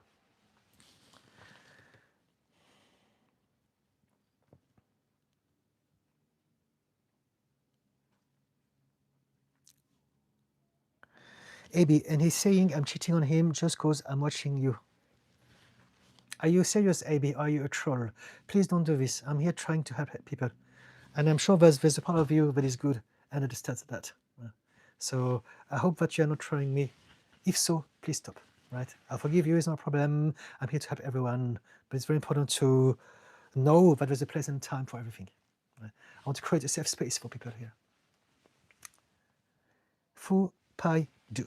I keep away from people that make me feel insecure. Try to make healthy decisions on relationships. Okay, that sounds good. Michelle McGrath, do you find that sometimes when you try to practice mindfulness by keeping calm and not overreacting, people mistake it for not caring or being cold? It doesn't matter what people think. It doesn't matter. If you worry about what other people think, then this is the problem. Do what feels right for you, and unless you are being horrible to people and lacking of empathy, it's a whole different thing.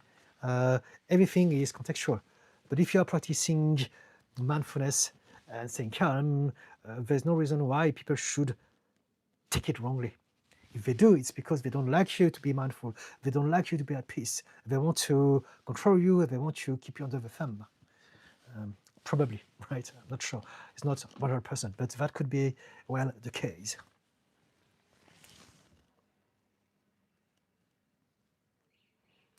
Okay, Stevens, I don't give a fuck an F. An F. I love it, Didi. No means no. Yes, absolutely. I'm trying to be less French. Amy, stop trolling. Thank you, Amy. Amy, respect this safe space for people. Thank you so much. Yes, indeed. We'll have a sip of tea. I've been speaking a lot and I need to hydrate.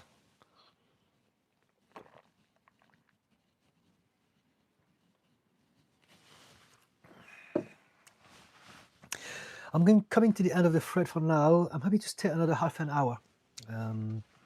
So again, if you have any things you'd like to talk about, provided they are real and serious, please ask me. Pumpkin Puff, I think being French is okay. That word happens to be my favorite. Okay. The F word. I can be rude. It's just that I'm trying my best to I realize that when we say certain words, it's because there's some anger left inside of us. And so the reason why it's easier for me not to say those words as often now is because I have less anger. But sometimes I'm in a state where I say a lot of shit, fuck, stuff like that, and it's got to come out. So it's okay, I'm not holding it back. But the type of words we use carry different energy, and that reflects our state as well. And so when you're in a good place, like I am, and you've done a lot of work like I have done, then you start to realize there's no need for me to curse anymore. I can use different words that are precise, that convey exactly what I want to convey without requiring rude words. But I understand that some people like it as well because we can relate to it. Pumpkin Puff, thank you for your heart, whoever it is. When changing my thoughts, how do you actually believe them? Your thought is what happened here. Whatever you believe is how your body is going to react. So basically, your emotional reactions are going to tell you whether those thoughts have reached deep enough for you to now be that person, to feel that thing. So that's the difference. When we think a thought, it's only happening at a superficial level. When we accept it, when we believe it, it means that we have absorbed it so much so that our emotional state is going to be affected by it. Our behavior is going to be changed. And so, yeah. But it's not like a specific time when we believe them. It's a happening that happens when we are ready for it, and it's different ever so slightly for everyone because it takes many things for anything to happen. Amy, exactly. Pumpkin Puff. I have the mouth of a sailor, but I'd say more people are like you in the fact that cursing seems so aggressive. But again, I'm going to be honest, it's not really a choice anymore. It's really that I don't feel the need to curse anymore because I don't have that aggression within me anymore. Remember the orange, squeezing the orange or squeezing the lemon analogy. And so the way I express myself reflects my inner state.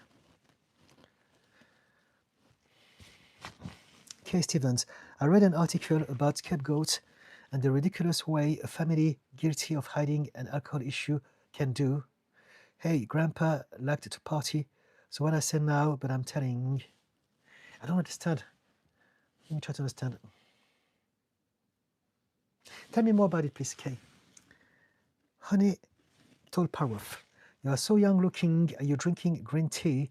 Are you Japanese? Very handsome. All right, thank you so much. I'm handsome. I'm glad I take it.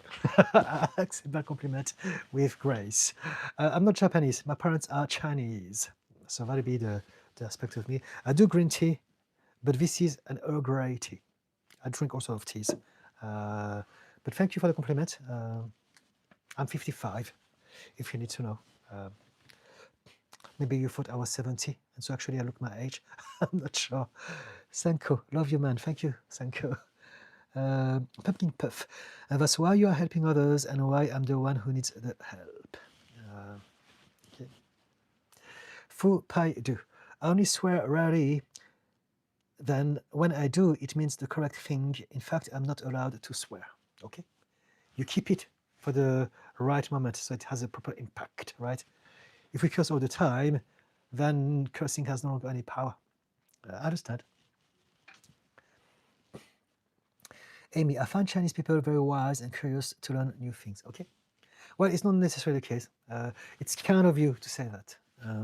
It's nice to have some positive prejudice, but there's still prejudice because Chinese, there are billions of us and we come in all sorts of sizes and shapes. And I can tell you, some Chinese are absolute assholes. See, some French coming out of me. Some Chinese people are horrible human beings, and some are lovely, amazing. And it's the same with any other kind of people. But thank you for the positive prejudice, nevertheless. I think maybe what you're trying to say is that you appreciate some element of traditional Chinese culture, right? And so in that sense, yes, I appreciate this. Thank you, thank you.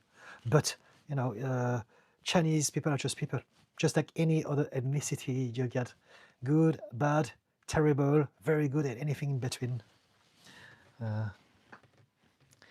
Sanko, yes, same. Love the Chinese people. All right, thank you.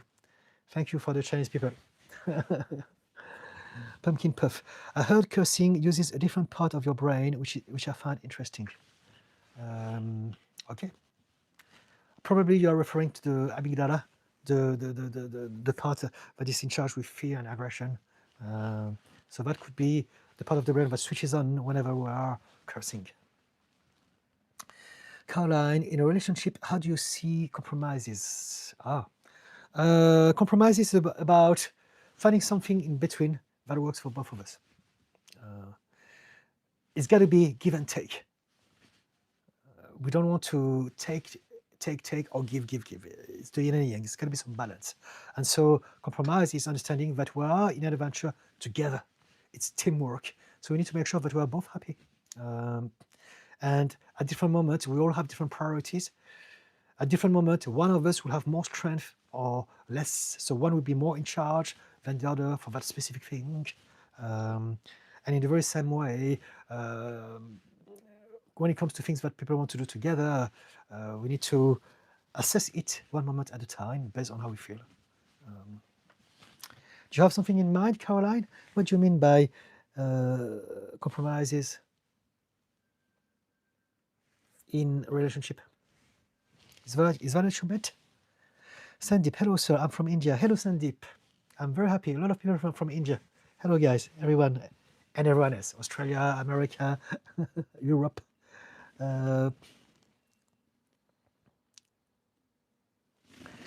Rigor Harbinger, I'm going to get rid of you, I'm afraid.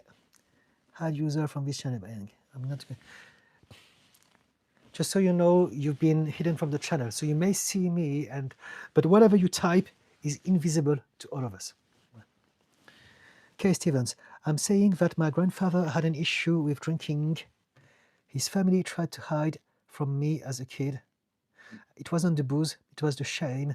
The family had trying to hide it. What was the problem? Okay, so basically your granddad was ashamed of drinking, and so he drank hidden away from people. So what you mean? Okay, I get this. I'm not sure what to say about this. It was about the conversation with shame, was it? Very, very often, yes, shame would affect our behavior indeed. Shame can ruin our lives in so many different ways. And it really is an illusion, something that we must accept doesn't exist. But again, as mentioned in that long form video that I referred to before, shame is really hardwired into all of us because of religion, because of culture, society. And this is why I'm doing my work. One of the big message that I want to send across is that we must learn how to be kind to ourselves. And that's letting go of the shame. So again, check out that video, Toxic Shame. Shame will ruin your life. My long-form content of this week. I talk about all those things. Katja, hey Didi, how are you doing? I was going to therapy lately. Watching you encouraged me to take action, even if I'm not at my best financially. Fantastic. Well done, Katja. Fantastic. I'm very happy that anything that I've done, if it can help anyone in any way, that makes me really, sincerely, genuinely happy. That's what I'm here for. So thank you. Thank you. Tiffany Hill-Cook, I found you recently and I love you the way you are shining your light. Thank you so much, Tiffany. Sandeep, you seem like a voracious reader, sir. Would you refer me any good life-related book, like How to Live Like a Stoic Guy or anything, if you're traditional Chinese and inspirational book, if you would refer? So just based on what you talk about, if you like Stoic, then check out anything to do with Stoicism. Marcus Aurelius, Seneca, there's plenty of them, right? I'm not big into the Stoic philosophy personally, but I understand that a lot of people appreciate it, and for them, that can be helpful at that stage of their development. And so if you like anything to do with Stoic, there are plenty to read from. I don't know, I mentioned Seneca and Marcus Aurelius. I think Epictetus, so many of them, right? You have tons of literature there. Just Google Stoic philosophies, books, and you have plenty. But the reason why I'm not a great fan of Stoicism is because there's a lot of misinterpretation of it, and it's often associated to some element of toxic masculinity. And so by trying to improve ourselves, many of us will end up making things worse for ourselves. So there's that. But it doesn't mean that it can't be helpful to some people at the start of their self-development journey. And then at some point they may evolve into some philosophies that are kinder, such as the one that I'm trying to impart here. And so Chinese philosophies, again, I was mentioning about the Tao Te Ching. It's a great way to start for everyone. It's the principles of Taoism. But also, if you have interest in Buddhism, there's plenty of stuff out there. I don't have any specific books about Chinese philosophies. I do read a lot of things. I do come across a lot of information. I talk to a lot of people who are into sort of things all the time, but I don't have necessarily any specific book that would talk about this. I think the practice of mindfulness and meditation would be the best way to utilize any of those wisdoms. I think there's one person that is into mindfulness, a Western author that is very, very popular called Eckhart Tolle. Check him out. He has a very, very famous book called The Power of Now. He's written a few more, but this is the big one. And that book is about, it's a westernized way to explain some basic principles of mindfulness which stem from Eastern philosophies. And he's really, really, really amazing. Other than that, there's also Dr. Wayne Dyer, who has a great understanding of Eastern philosophies. Tons of books. Wayne Dyer. Everything that is done is brilliant. He's written a book called, I think it's called The Wisdom of Change. And basically, it's him interpreting the Tao Te Ching. So he's basically explaining in a Western way how he sees the wisdom of those little snippets of wisdom in that book called the Tao Te Ching. But he's expanding, extrapolating on it. So maybe you want to check this out. I think it's called, let me check. I've got a lot of audiobooks, so I can never remember the titles.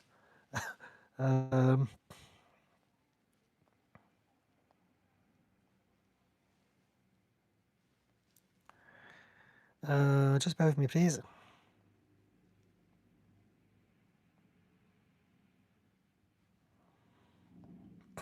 I've got so many. I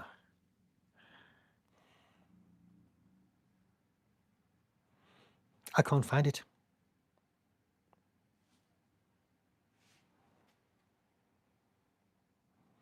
Wayne Dyer. I think it's called The Wisdom of Something. But there's also Thich Nhat Hanh, a Vietnamese Buddhist monk, who's written a lot of very, very amazing, beautiful books. I want to find that book for you.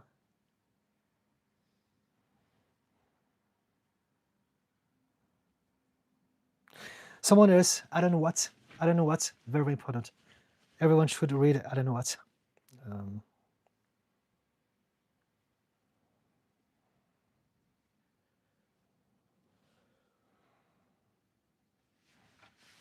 I can't find it.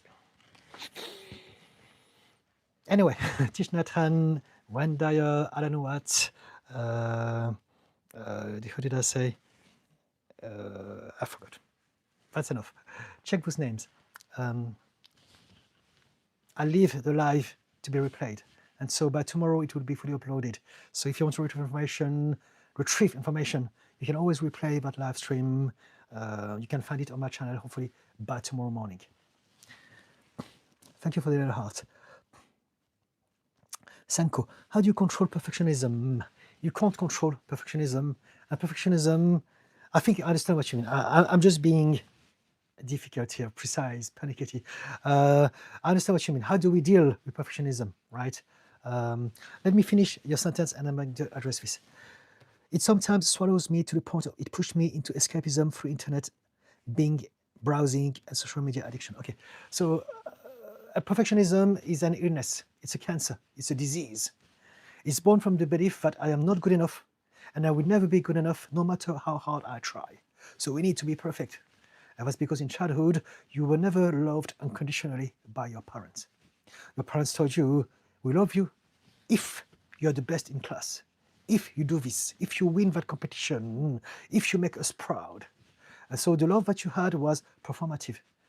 You were not loved just for who you were. You had to prove it. You have to act. You had to do something. And so because of that, now you believe that all your life is going to be like that. And it's a subconscious mechanism. And you are chasing perfectionism because you believe that unless and until I reach the stage of perfectionism, I will not be loved. But it's unattainable. It's endless. You can never be perfect. That's the whole point of it. And so instead of trying to be perfect, learn how to be satisfied with what you've done. There's a system that I teach people. It's very simple. Choose to leave deliberately 10% in the tank. And learn how to be satisfied with what you've done. And if you can do this, then eventually you will be able to stop that project, that work, have a break, enjoy yourself, and be happy with your life, as opposed to be obsessed with trying to be perfect and doing whatever what you're doing until it's perfect. It's never perfect. It can never be perfect. And even if it's perfect, it's only perfect for a moment. The next moment you have to do it all over again because now the parameters have changed. And so it's no longer perfect. And so you don't control perfectionism. You learn how to let go of it by reminding yourself that you deserve love, you deserve happiness, you deserve praise, just as you are. You don't need to do anything about it.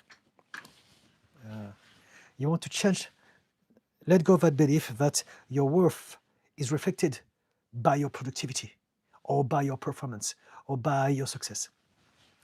And many of us, we suffer from that.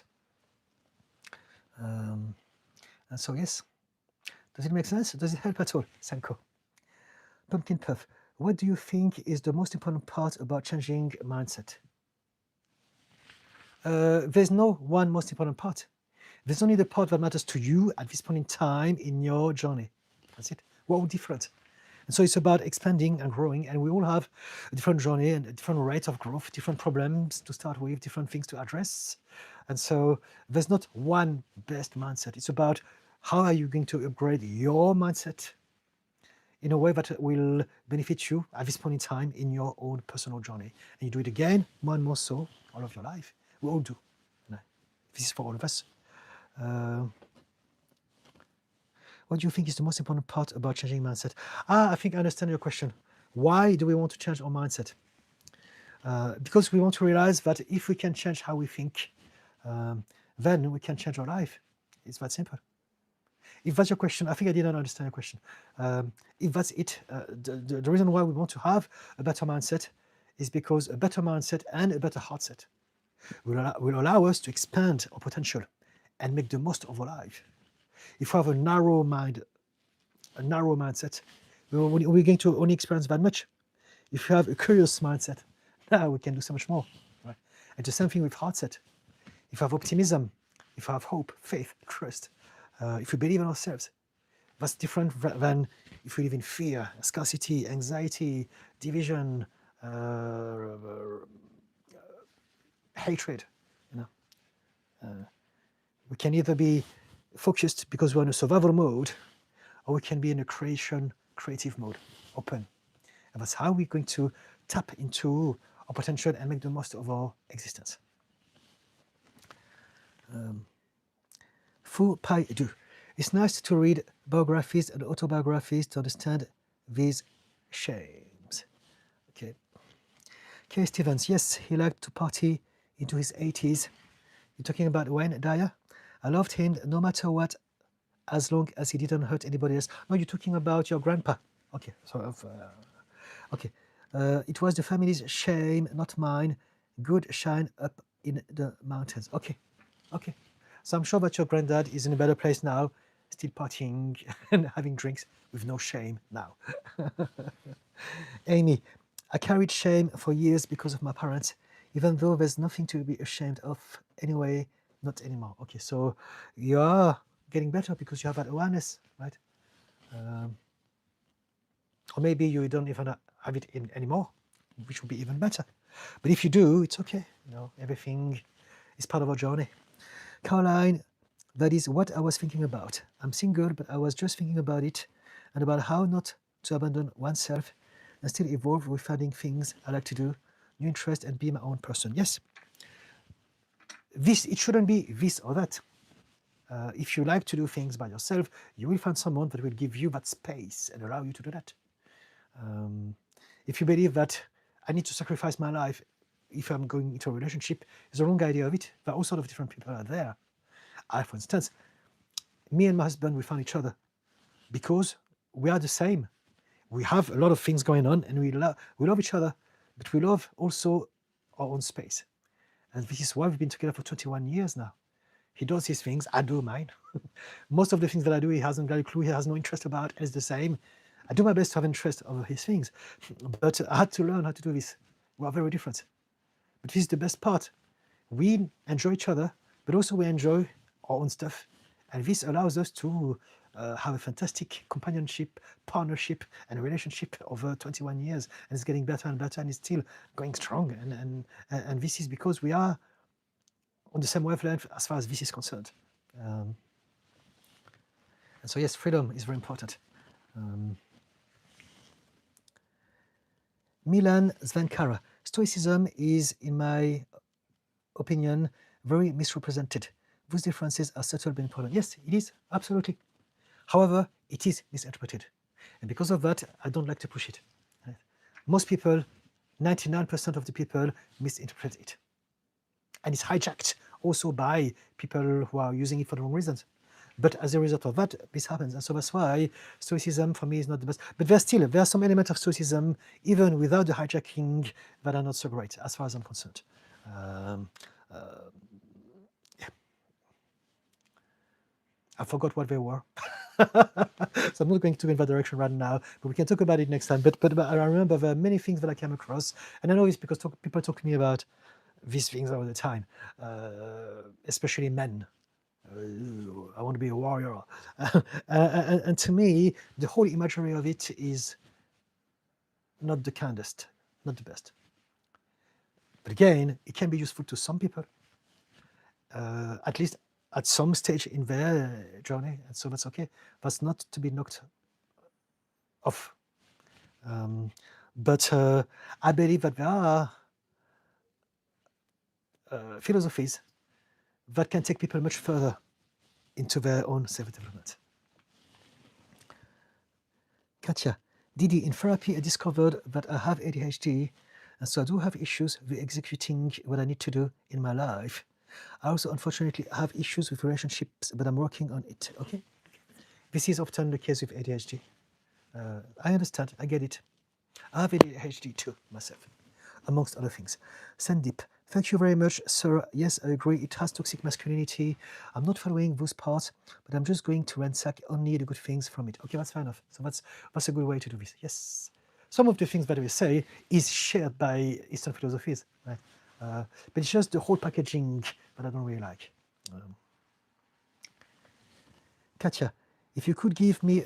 So yeah, it's the idea of moral and virtue. This is what I don't like about Stoicism. You must have some virtue. I don't believe in that. I understand the human mind, and so I understand that we are which that we are. And it's not about virtue. It's about finding happiness, peace, joy, and connection with people in whichever way we can. But we don't have to be virtuous. This is the one thing that I don't agree with Stoicism in its core principles. Katya, if you could give me advice on the relationship part, I'm open for suggestions. I can, but you have to ask me questions. If you ask me specific questions, I'll give you some specific answers.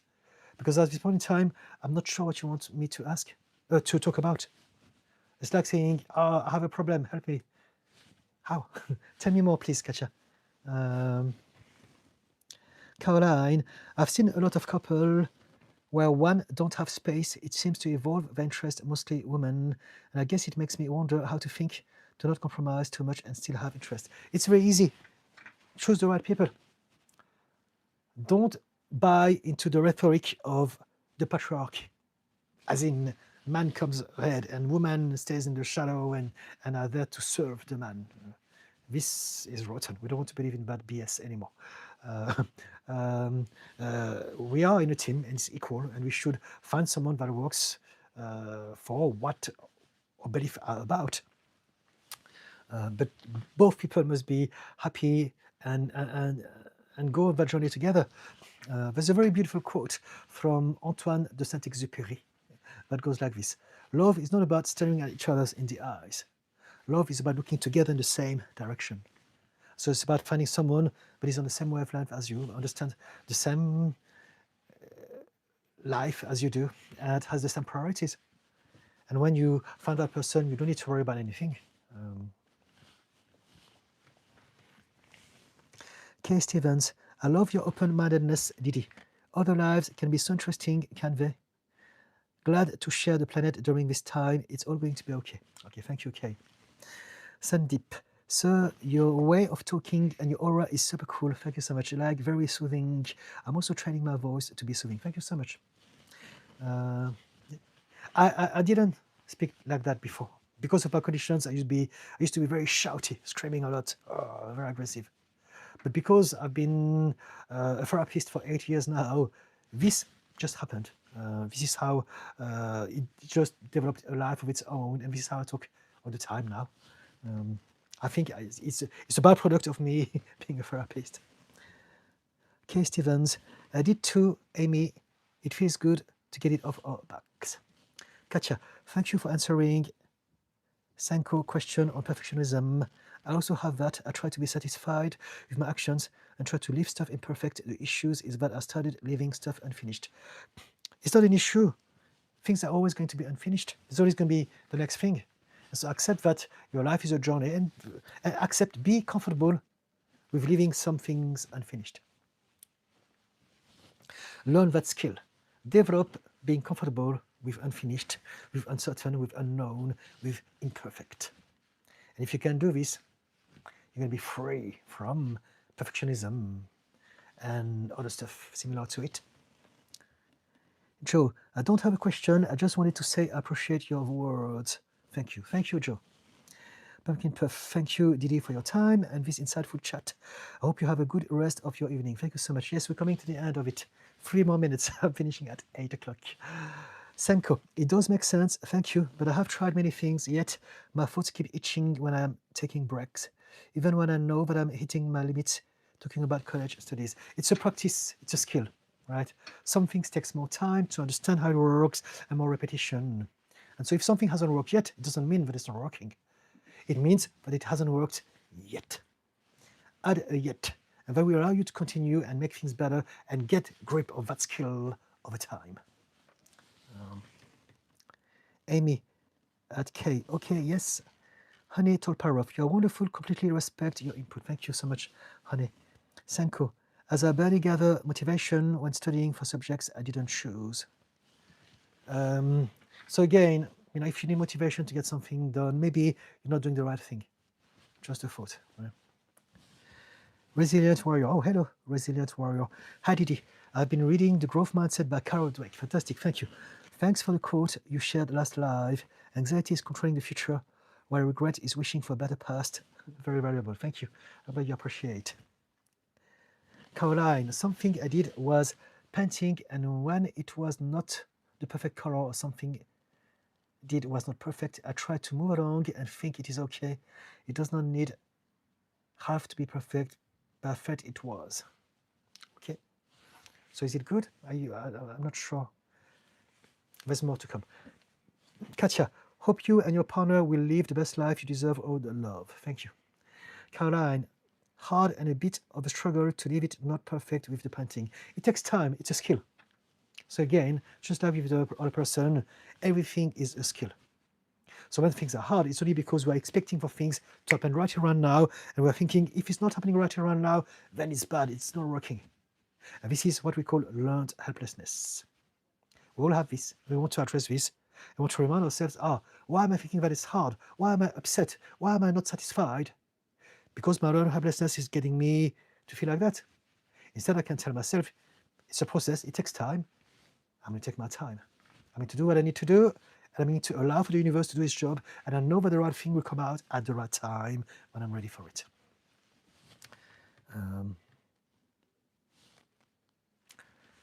Does it make sense, Caroline? Resilient warrior. Hi, Didi. Also, thanks for the inspiring people and being open-minded. I just ran my half marathon last week. Oh, wow. And in that 13 miles run, I practiced mindfulness, being in the here and the now. Yes, yes. Fantastic. If you can do it in a marathon, beautiful. I believe that the people who are the best marathoners, they do that. They're mindful. They're just being the race. They don't think about it. Because if you think about it, gosh, it's like thousands and thousands of steps. It goes on forever. It's going to be either gruesome or boring. And so you have to be mindful. If you are mindful about what you're doing, now you don't think about it. You are the doing. You are the running. You are the marathon, and it's just flowing. Eventually you get there. Resilient warrior. I'm learning to just experience and explore life. In regards to my worry about my parents getting old and having some sickness, I followed your advice of acceptance and just enjoying each moment. Fantastic. Thank you. And I hope that it helped. Amy, deprogramming from all of that. It's not about deprogramming, it's about evolving in our program. Right? It's not like we are a bad self and want to be a better self. We're still our same self. We're just upgrading some of our habits of thoughts, emotions, reactions, and behavior. That's it. The self is still the self, it's still the same. We're still worthy, we're still lovable, we still deserve the good things in life. So we don't need to deprogram. We just need to evolve the program, to upgrade it so that it's better. La naturaleza hermosa. How do you get back to regular routine when you don't want to be in a society in general? You don't want to be in a rat race? It's a big question, and it's 8 o'clock. We'll talk about it on my next live if you come back, please. It's 2 minutes past 8. I finished always at 8 or more or less. And so, please, if you haven't subscribed yet, if you enjoy the conversation, do subscribe so that you get a notification when I'm going live next week. Every week, I go live every Wednesday and Friday from 6 p.m. to 8 p.m. UK time. So I would love to have a conversation with you. If you can come back and ask me again, I would love to talk about the whole of it. But I've got to go now. Resilient warrior, and living moment by moment and focus on the next project and goal. Thank you. Okay, thank you. Fou Pierre, I never complete things. Why? I talk about it next week if you want. Resilient warrior, also reminding myself that worrying is a waste of imagination. Yes, instead focus that life is experiencing and learning and grow. No waste of past, but all of those I interpret as learning and experience. Fantastic. It sounds very good. I'm glad that you're experiencing all of those things. Bam's perspective said hi. Hello, Bams. Lindsay, really love your gems of wisdom. They lift me. Love from Glasgow, Scotland. Fantastic. Thank you, Lindsay. Sanko, thank you, Didi, for the responses. Thank you, Sanko. Bams, thank you for sharing your energy. Thank you. Amy, guys, now stop asking questions. Respect his time. It's all right. It's okay. I just finished. Don't worry. Thank you, Amy. Don't worry. Fu Paidu, thank you. This answers my question. All right. Caroline, I practice on the painting that things does not have to be perfect because I've been and still is a perfectionist. We can extrapolate this next time if you don't mind. Naturaleza, okay, thank you, fantastic, thank you. Resilient warrior, the last video about happiness you posted made a lot of sense, thinking now that the universe has our back. Fantastic, thank you. Okay, yes, and we all need to ask for help. With a greater source of strength, I've seen the good Didi. I wish you a wonderful weekend. Fantastic, thank you so much. Guys, I love you all.